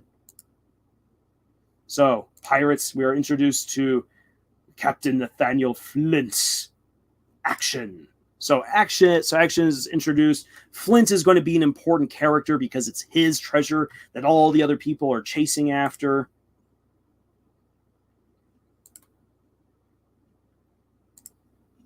So we went from hopeful to action-filled. Characters are dying, and oh, look at that. There's a little kid. So the mood for the story has already by this point been established. Adventure, wonder, action, horror, all of these things are being promised to you in the very opening of the movie. And Treasure Planet will deliver on all of that by the end of the movie. So it says, what will the gap be between episodes 2 and 3? Probably short time this time around. Sonic 6 made by Disney. Nah. Just let Paramount. Failing Paramount, by the way. Deal with Sonic. So we now have our main character introduced, who, as we then will see right here, is obviously very interested in being a spacer or a sailor. He wants to find Captain Flint's treasure. And we also learn that he's a bit of a scoundrel because he should be in bed. And he's trying to pretend to be all innocent right here as his mom finds him. And we're introduced to the relationship between Jim and his mom, which is very important to the story going forward. Please. There she is. And it's such a good mom. Hannah says it's sad that this movie wasn't received well it's sad that this movie didn't receive well when it comes with money. Yeah. So unfortunately, it just, and they did, and Disney absolutely did that. They purposefully put this movie into the worst time slot against other movies. It was bound to fail. Absolutely bound to fail. Paramount single-handedly made the best video game movie with Sonic. That's a good. There's an argument to be made that Sonic is the best video game movie adaptation. I think some people will argue about the Super Mario Brothers movie, but it's great. It's great seeing that there's actually now good adaptations of video games these days into movies. Roblox, Lars. Hopeful, action-filled characters are dying, and oh my gosh, there's a little kid. Yes, all of that. Again, this scene is doing so dang much. It's got hope, it's got action, it's got horror, it's got death, it's got little kids. Hey, it's got everything. It's letting you know what's going to happen in this movie. And so we then come back to the action with the pirates. And a lot of this, and this is actually where we get a little bit of juxtaposition going on. And I bring that because when Jim and his mother are reading this book and they're seeing all of this played on out, there's some wonder, there's some adventure. This is them basically watching a movie until later on when Jim is actually in the situation with pirates. None of the battles or the confrontations with Long John Silver and his crew are glamorous. All of them are tight, gritty, violent, fast-paced.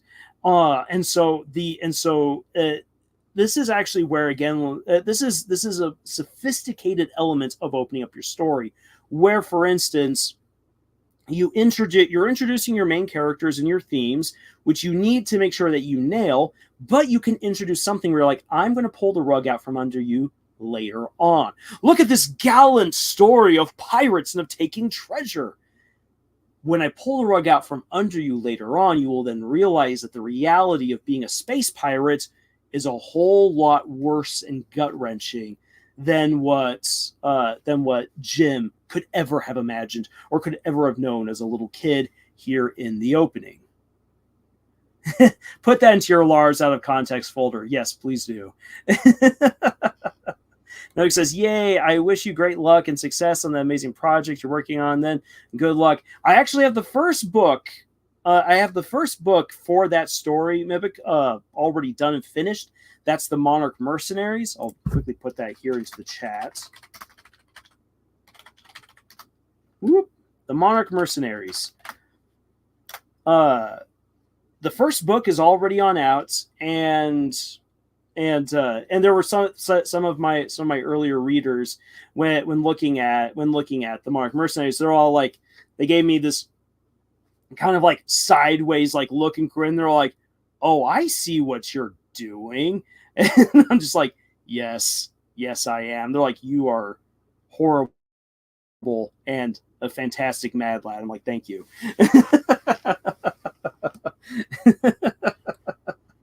So yeah, I recommend it, and then you can let me know, Mimic, if you catch on to what I'm setting up in the Monarch Mercenaries if you read the book. So yeah, so a little bit. So coming back to some juxtaposition is good. It's always good to have that kind of. It's good if your story is going to have that pull out the rug from underneath your characters, from underneath your audience moments. But in order to do that, you actually have to lay out the rug early on and invite them to get on said rug, which is, again, the promise of adventure, of glorious space battles, pirates versus heroes, treasure, which, again, is all being introduced to us in this opening. And then, of course, the mystery. I'll pull this back right here. There's the mystery of how Captain Flint was able to get around, which so they introduce a very important mystery that'll be solved later on within the story. Some really cool implications.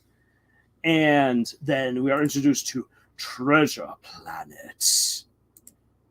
And then the rest of the scene is establishing Jim and his mother, this duo of mother and daughter. Not mother and daughter. What am I thinking of? I'm still thinking back to the comment of Ragatha and Pomni. Mother and son. Of mother and son who are filled with hope. There's a sense of adventure. There's a sense of a boundless horizon for these two, which will then be shattered in the next scene when we get to see who Jim has become as a young man.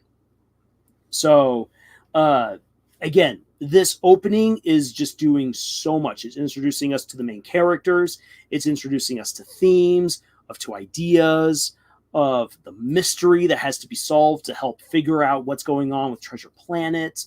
So much great stuff is being done here in this opening. And when you run it all the way through, it's just barely over 3 minutes. Which, if you type it out, if you type out the script for 3 minutes, you're looking at maybe like 2 pages, maybe 3 pages if you're being very generous with your descriptions. When it comes to writing a book per se, this could be anywhere between 3 to 5 pages in length. 3 to 5 pages, if you're writing a book, boom, that's the opening to Treasure Planet. Now, some of you might be thinking like, oh my gosh, I have to do all that kind of work in 3 to 5 minutes, like in 3 to 5 pages? You don't have to do it within 3 to 5 pages. One of my favorite openings to a book is in Mistborn, where Mistborn spends an entire chapter of about 16 pages establishing the legend of one of the main characters, Kelsier, and it's just, whoa, it's so amazing. It's so phenomenal. So you, as the writer, you take what time you feel you need to introduce your themes, your atmosphere, some important world building aspects, and introduce at least one of, if not the main character. That is what your opening must do. And again, it can be your prologue, it can be your first chapter, or it can be your prologue and your first chapter working together to make that happen. And what I'm going to show to you guys next is how the movie Pocahontas used both prologue and opening chapter to do all of that, which is really, really cool. So let me quickly get here to what some of you guys were saying. It sounds sticky. Yes, Candyland is most definitely sticky. But the Sonic movies are absolutely epic. I'm glad we're getting a trilogy. And to think it all started with a pretty interesting Sonic design they had. Yes, that old Sonic design, that photorealistic was a nightmare. One of my sisters today is convinced that was planned. And I'm like, but they spent another $60 million on fixing the movie. And she's all like, no, it was planned. It was absolutely planned. They meant for that to happen. The world may never know. Roblox, yes, the old get on the rug so I can rip it out from under your feet. Classic. Yes, that's what we attempt to do here. That's right, Bubble. Bubble, you always get me to say this exact same line. Sounds. You can't say that, Bubble. What was Bubble saying? Cain versus Sin, who wins? Sin. Though here's the thing, if Sin gets stuck in the Amazing Digital Circus, Cain wins. Because Cain is basically the god of the entire digital world. Hannah, hey, they about to ship Ragatha and Princess Lulu. Oh boy, yeah. As I said, the shippers are going to have an absolute field day with this latest episode. Sin can just stay behind the screen and win. All right, so Sin is a software as well. Sin is an eldritch abomination. But I think that if it came down to program versus program, I think Cain would win should Sin end up in the digital circus, because he's God there. Midbook says, I wish more studios would actually listen to the people the way Paramount did when they fixed the Sonic design. Way to go, Paramount. I know, absolutely. The sad thing is that Paramount basically is bankrupt now. And that comes down to Paramount not having, that comes down to bad management. Absolutely bad management on Paramount's part. Paramount has actually done a fantastic job of making great shows and movies, but management has just wasted money. They have not been smart with their money, which is why, again, when the Amazing Digital Circus was actually blowing up, Glitch said, we are not fast tracking anything just yet. We are making sure that we have the logistics, that all of the technical things are taken care of, that legal contracts are written up, so that way everything is good to go before we start doing this, because it would be a disaster to kill such an amazing show halfway through because we bungled it in the beginning. So good on Glitch. So Bubble's saying something inappropriate about something sticky. Honestly, glad I didn't hear that. oh my. All right, so let me then hop on over to Pocahontas, and we'll then wrap it up after this.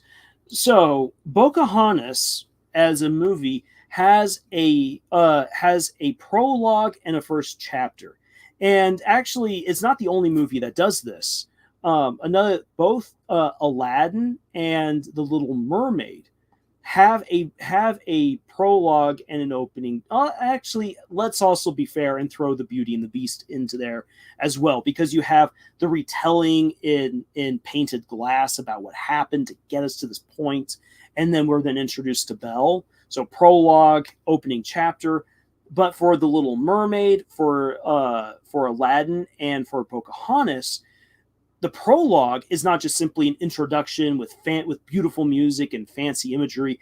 It's full on meet the characters, meet the world, meet the themes and everything, and then it transitions to then the opening chapter, where we're then introduced to more main characters. So that way, as the viewer, you are hooked.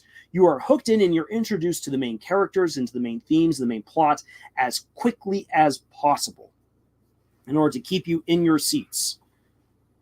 And I like how Pocahontas does it that does it here. So you have this opening of, in 1607 we sailed the ocean sea, and we are introduced to the Virginia Company.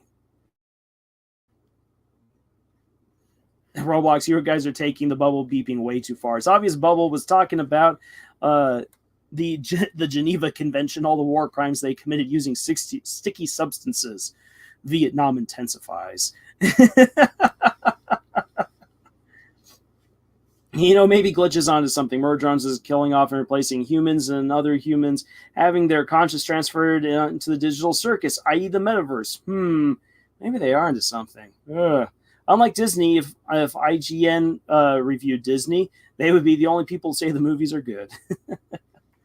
All right, so here in the prologue to Pocahontas, we are being introduced to the adventurers, to the colonists, to the conquerors, let's be a little bit honest here, who are about to sail off for the New World, for the Americas, and set up a colony.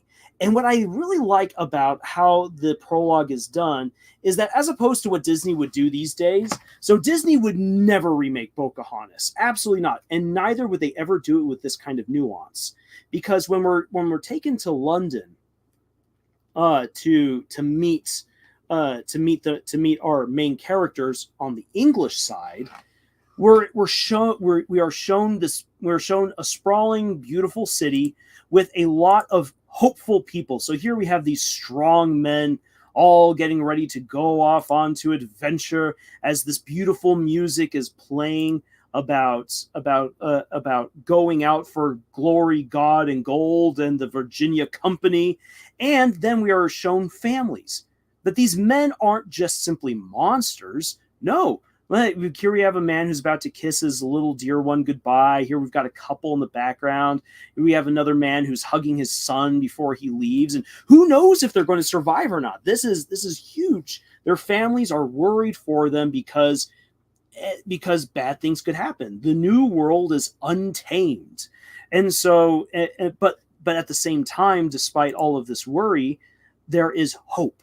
Here we have a mother saying goodbye to her son as he kisses her goodbye. His father is there to say, like, "Go on forth, my boy," and so here we are introduced to one of our main characters, and this humanizes them because it is so easy to just view the Europeans as these monsters who come to the Americas and just destroy everything. Because, well, I mean, taken from a bird's eye view, yeah, that's what it looks like. And in many ways, that's what it was. But when we get down onto their level and we meet the people, these colonists don't view themselves as monsters. And from their perspectives, that's not. And when we look at them as just as humans, they're just people. And that's important because it's going to set up the idea of coming to communicate, of learning to love each other, of seeing each other as actual people, which is the big central message of Pocahontas, which is, again, something that Disney would never say. Disney would never tell that story of their own free will and choice anymore these days, because they're all about social justice and rectifying history. You can't rectify history. History is what history is. We can only tell history accurately. And that is coming from a trained historian, more trained than any of those hacks at Disney these days. Roblox, true, but how do you know that child belongs to that man? I mean, I'm just going to say that this kid right here, based on how naive he is about the world, I don't think that this guy sired that little girl. It's true, Mr. Pipe right here could be the loving uncle, but I'm going to say it's the dad. Just saying, he's already got an insurance policy called the Atlantic Ocean. Oh, Roblox. Ooh. Oh, I love that. Then we are introduced to John Smith. This is another reason why Disney will never again touch Pocahontas, because John Smith, and granted, this is a movie that's based on propaganda and revisionist history written by John Smith to make himself look better than he actually was. So there is that. And John Smith was voiced by Mel Gibson, and Hollywood hates Mel Gibson these days. And sure, Mel Gibson is quite a character in real life, but there's no denying that Mel Gibson has an amazing voice, is an amazing actor, is an amazing director. I'm just going to say that. He can be a horrible person, but still be a great voice actor, a great director, great actor. So, Sonic, don't judge someone based off of their race, judge them based off of what they've done. Yeah, let's say that that's actually a central theme to Pocahontas, because we get to see we see discrimination on the part of the Indians, we see discrimination on the part of the Englishmen, and they're both at fault. Both sides can do horrible things, but both sides are also capable of doing amazing things if they will only stop and learn to listen and actually try to care for each other, which is, again, one of the big themes of Pocahontas. However, we're actually not given that theme in the prologue or in the first chapter of Pocahontas. That is something that will be developed later on within the story.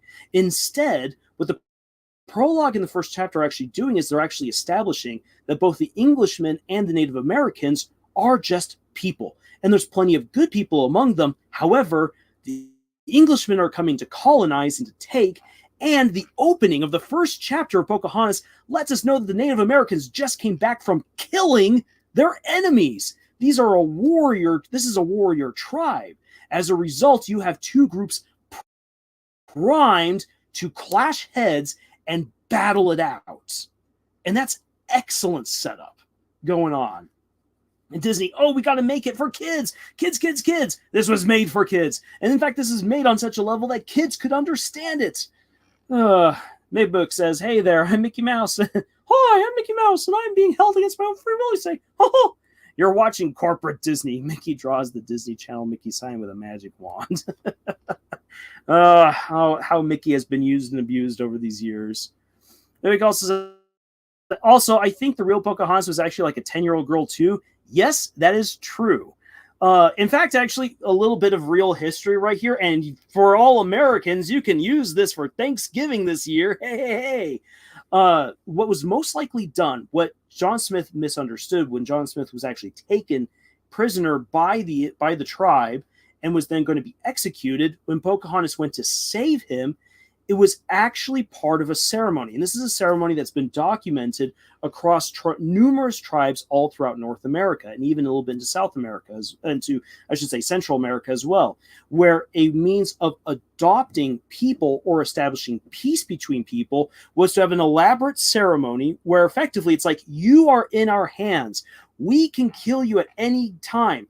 However, we saved you. One of our women has saved you and thereby has adopted you into our tribe. You are now part of our family and we won't hurt you. However, that now means that you will do things with us. You are now our ally. And if you betray that, remember, we can kill you at any given time. And so that is what was all playing. That's most likely what was playing out with John Smith in real life. Fun fact, for the Pilgrims meeting the Native Americans in the very first Thanksgiving, the Native Americans could have killed them at any given time. In fact, it was a very warrior tribe that they met. They provided them with food as a means of showing your lives are in our hands. We could have easily killed you or let you all starve. We are saving you. And as a result, now we are friends. We are allies. And when it comes time for us to go to war, you are going to help us. The unfortunate thing for the Native Americans is that they didn't realize that a bunch of pacifists had just landed on their shores.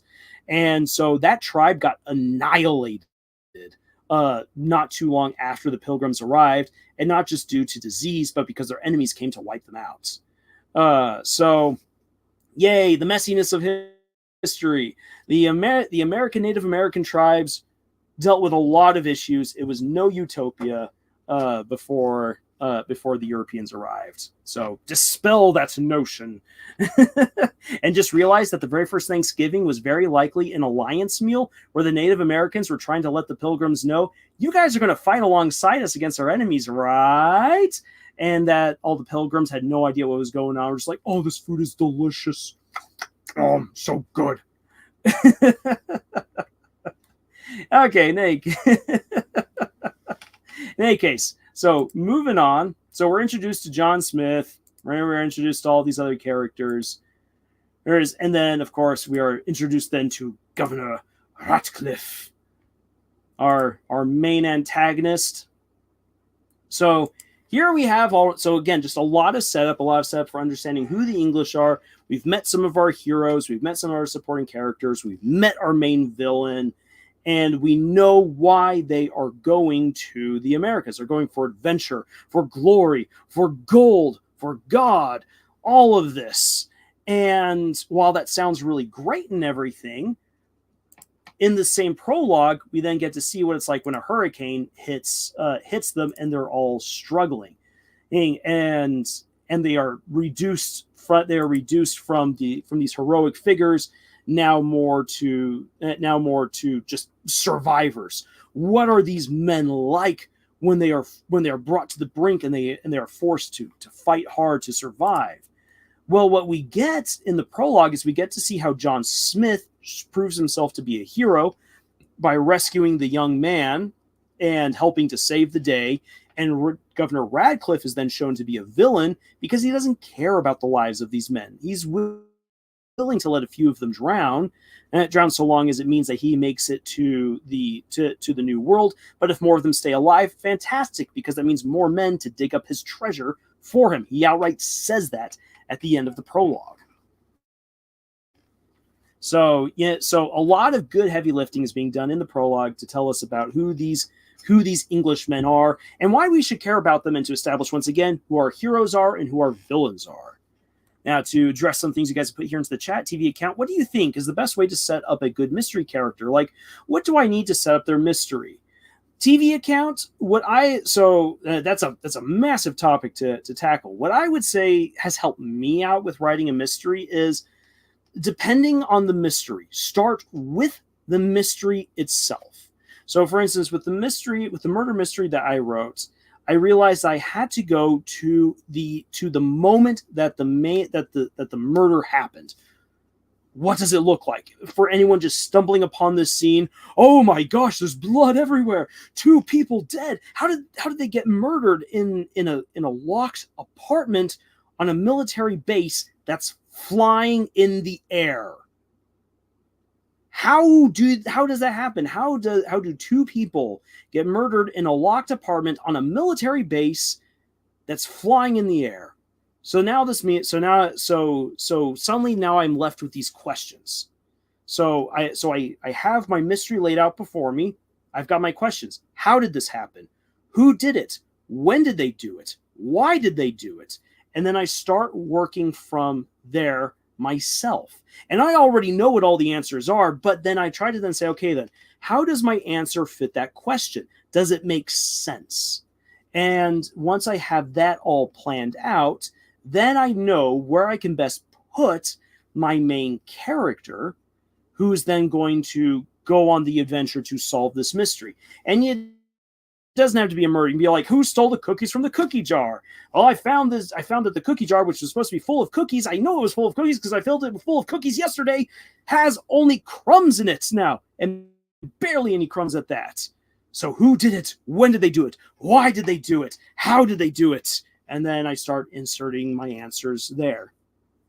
So I again, TV account, that is a huge topic right there. And it's an excellent question to ask as well. So I hope that gives you at least a good placeholder answer to start building off of. And that's definitely something that we can discuss in deeper detail, either in a future live stream or in a future focused video. And let me know if that's something that you'd like us to do, and we can try to make that happen. Clash, JoJo's Bizarre Adventure, Stardust Crusaders, OST Clash. Let's say, what? The Amazing Gamer, Jack Horner said it best. Can't bake a pie without losing a dozen men. That Amazing Gamer, that is a fantastic quote. I love that you put it in there. It's true, you can't bake a pie without losing a dozen men. And it's a good thing he had a baker's dozen, so he had one extra person he could rely on that he doesn't really rely on. So who stole the cookies from the cookie jar? Who? Me? Yes, you. Couldn't be. Then who? Oh, wow. I just went back to Barney and Friends days. Mimic, I think the Native Americans also taught the Pilgrims a thing or two about proper bathing as well. It's honestly gross that some medias portray the Native Americans as dirty barbarians. And it's true. And honestly, actually, most Europeans knew about proper bathing. Many times we get caught on the French, and not just the French, but French nobility who didn't bathe during the late 1700s to early 1800s because of their misconceptions of what was actually healthy and clean. But most peasants bathed, and most noblemen bathed. In fact, there's actually a really funny story of an Austrian princess, not Marie Antoinette, but another Austrian princess who was married off to the French, and she had imported to the palace her massive bathtub from back home, and all of the French women looked down on her for bathing, and she's like, "Where I come from, bathing's important." The Austrian nobility were taking regular baths and keeping themselves very clean and healthy. So people knew to keep themselves clean. It's just that certain societies, certain ways of thinking, or certain groups did not believe in properly taking care of themselves for whatever weird backwards reason.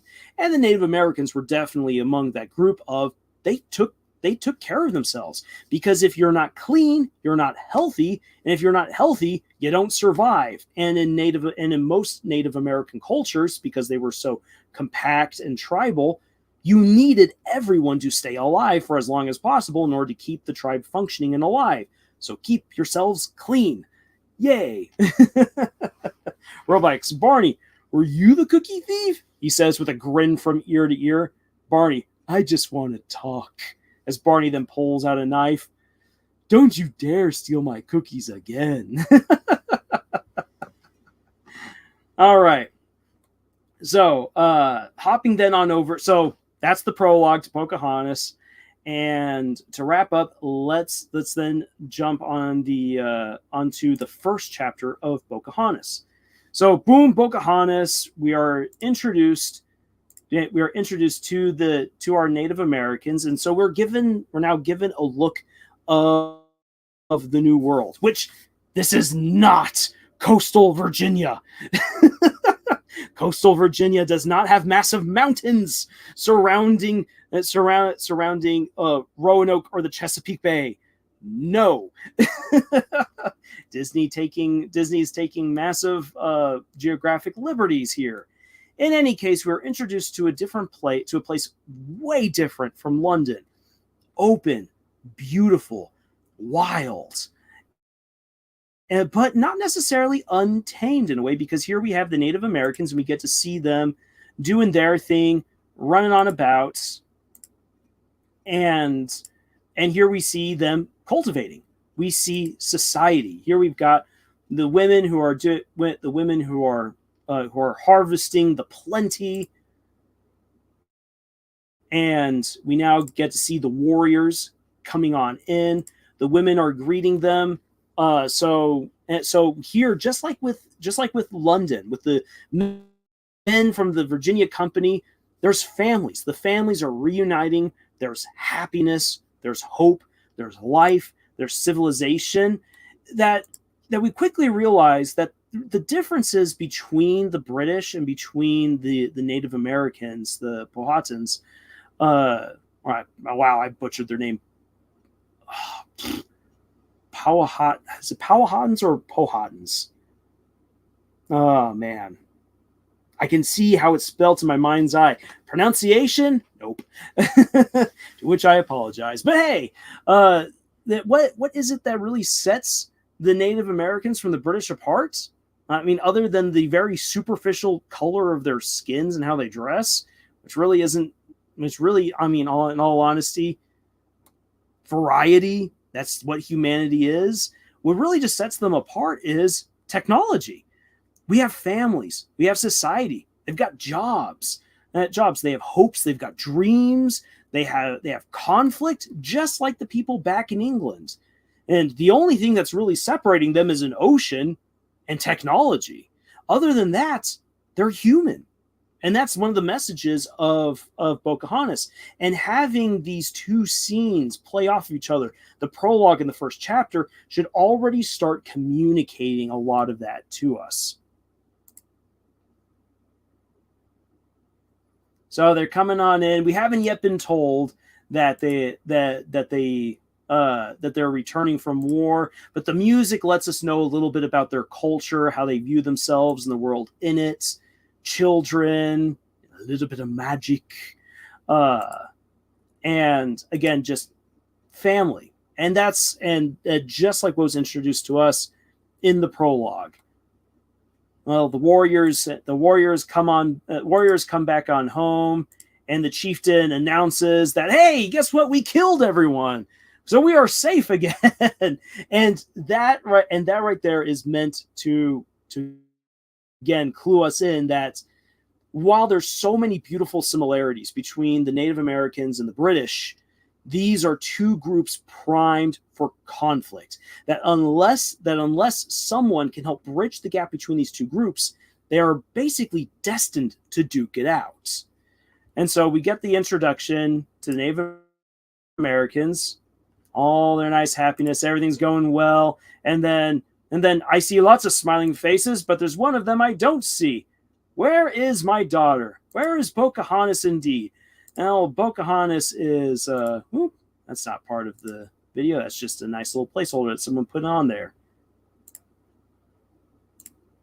Hey, she's got her mother's spirit. She goes wherever the wind takes her. Apparently, her mother's spirit is telling her that she's got to do some cliff diving, which cliff diving is fun, but if you do it wrong, you're going to be really, really wrecked. And I speak as someone who's actually gotten a concussion from cliff diving.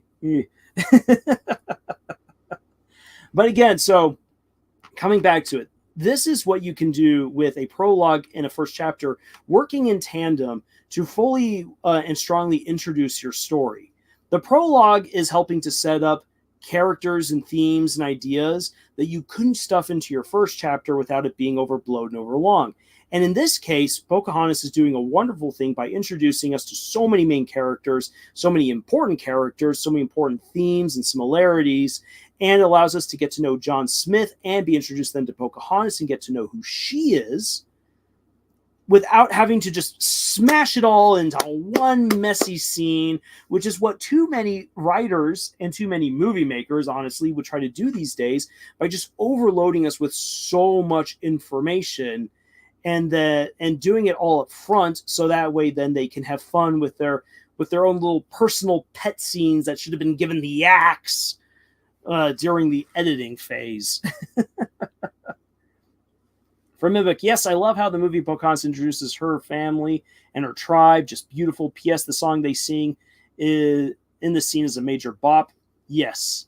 It's so good. It's such... Again, Disney, like, this is such a great scene. I wish I could play it all, but then I'm going to get copyright struck. It's so dang good. It's so hooking. It's so powerful. And especially as you get older and you understand more about history and who these characters are, even though it's historically inaccurate, Pocahontas hits hard, telling just such a fantastic story. And it's a shame that Disney doesn't do this stuff anymore. They're not good with concise storytelling. They're not smart with their openings anymore. And neither are they bold enough to tackle a story like Pocahontas anymore. And yes, I get that Pocahontas is a very historically charged and politically charged story, but the message of the Disney's Pocahontas movie is just beautiful, and it's timeless in its sense of get over yourselves, learn to communicate. People are people. We all have some badness, we all have some good, and it's better for us to encourage the good in all sides and come together and have dialogue despite our differences, because that's how we build peace. And that's an important message. TV account.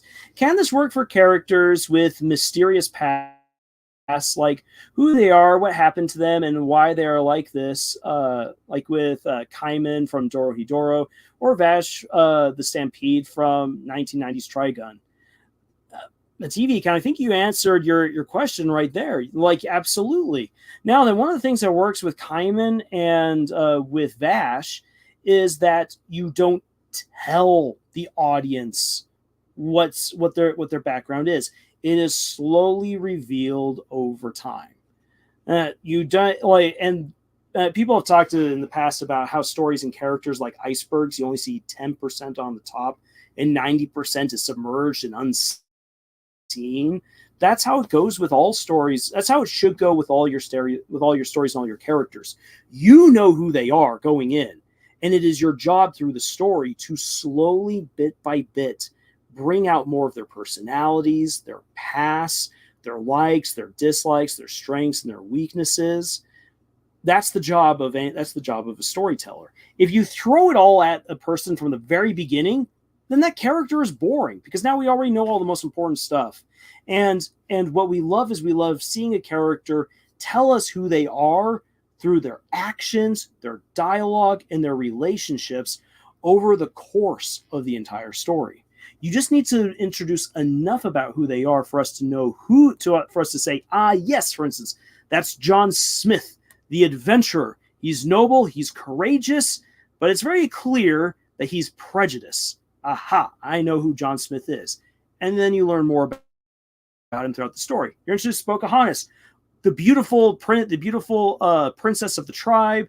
She's headstrong, she's adventurous, and she don't want no man yet. But there's more to her than just that. And we get to learn more about Pocahontas, and she has things that she herself has to learn as the story progresses. Mivik says, yeah, Pocahontas hits really hard. Mulan too. Yeah, Mulan is so good. Kind of sad how Mulan and Pocahontas are sort of underrated in the Disney Princess franchise. I barely see any merch for them in stores. Yeah, and they're so beloved. And Tiana has the same problem as well. Yeah, it's just Disney. And I've heard this. I don't know how much I actually believe this, but I've heard that Disney's most profitable princess is Moana. I don't know how true that is, but if you were to tell me that, I would never have seen that. I went to Disney World a couple summers back, and there was nothing for Moana there. What I saw a ton of was Frozen and Tangled. But yeah, so many other Disney princesses, even the classics, the ones that everyone knows, just kind of been left to the wayside. Sonic says, what's the best Murder Drones episode? -3, because that's what most people would say. I don't know, Sonic. That'd be fun. Some fighting words for some people. We've had this discussion before. A lot of people would actually either put episode 6 or episode 4, episode 2 ahead of episode 3. I love episode 3. But I've actually met way more people who've enjoyed, especially episodes 4 and 6, and now 7 above episode 3. Me personally, I love episode 5. Episode 5 is one of my favorite. I think episode 7 bumped it off of my top favorite list in terms of the episodes. But all right then, so there you have it. There is there is kind of an off-the-cuff introduction to writing introductions and prologues. Again, I should say, when it comes to writing your own story, you need to realize that you will have your own goals. Again, it all depends on, are you writing a mystery, a romance, a drama, an action-packed thriller, a horror story. Whatever it is that you're writing, and the specifics of what you're writing will change your opening. But your opening must let us know at least who one of the main characters are, if not the main character.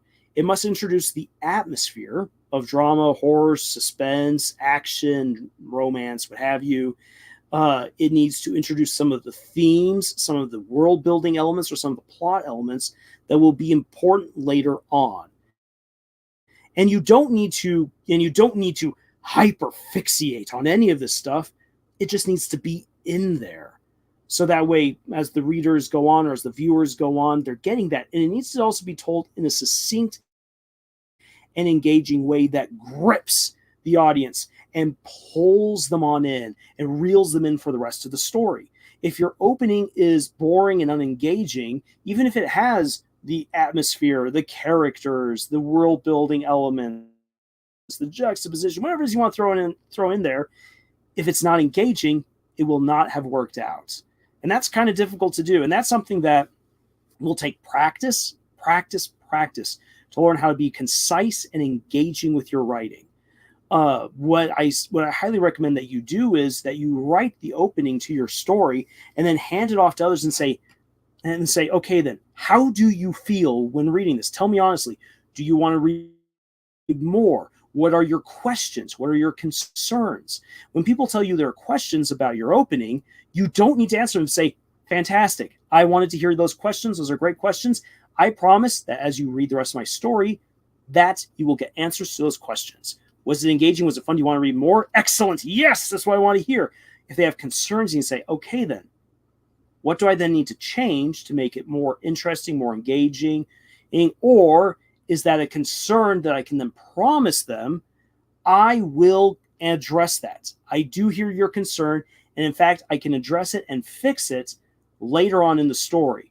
Are you still interested in reading my story despite your concerns? And if the reader says, I am, then you can feel way more confident going forwards. If they say it's a problem in your opening, or it feels like it's a really big issue that you should fix immediately, sooner rather than later in your story, then you rewrite, you edit to then accommodate those concerns and those questions. ISO says, yep, time to rewrite my first chapters. ISO, trust me, it's rough, but it's absolutely worth doing. For the Monarch Mercenaries, I had to rewrite the entire book. And I'm so glad that I did, despite the headache that it was to do that. Let me take a drink of water here. I'll respond to the last couple of messages, and then we'll wrap up here.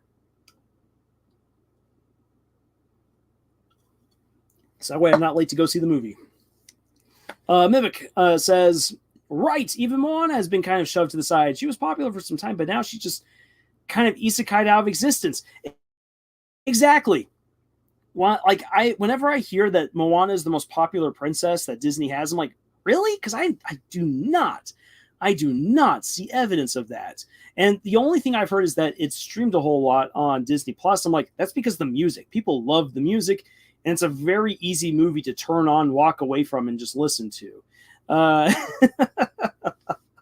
I do not see the Moana costumes or the Moana merchandise anywhere to back it up other than the Disney Plus numbers. So I wonder. Sonic says, a true horror story would be if the characters didn't trip, not about the jump scares. They stink. If a character didn't trip on air, I'd be so terrified. I am a little lost what you're trying to say there, Sonic. I might start doing scripts. I don't know. Hey, scripts are great to have. Isis says, I think the most popular princess is Elsa. Elsa is definitely one of the most popular. I think not just Elsa, but Anna is also very popular, and Rapunzel's very popular too. So I think those are definitely the big ones. Snow White is beginning to make a comeback. But that's more because of all the controversy rather than anything. Mimic, wow, this has been very educational. Mr. Lars, correct. I am Mr. Lars. You did not get that wrong. This was such a lovely stream. Always learn something new about writing and media in general, especially animation. Hey, I'm glad that you've been enjoying hopping in on these streams and that I'm able to communicate something that's educational. It's what we attempt to do here. Sonic, great having you here. Hope you're taking care. We'll talk to you later. And also, I likewise, again, I must wrap up because I got to leave to go see the movie The Fall Guy here real soon. Woohoo! That'll be fun. So, everyone, thank you so much for popping on in, whether it was to talk about writing or to talk about the Amazing Digital Circus. It was great seeing everyone's comments in the chat. Again, you guys are always fantastic. And so, until the next video, y'all, thank you for coming here. Thank you for being a part of our adventure that we call writing. And tschüss.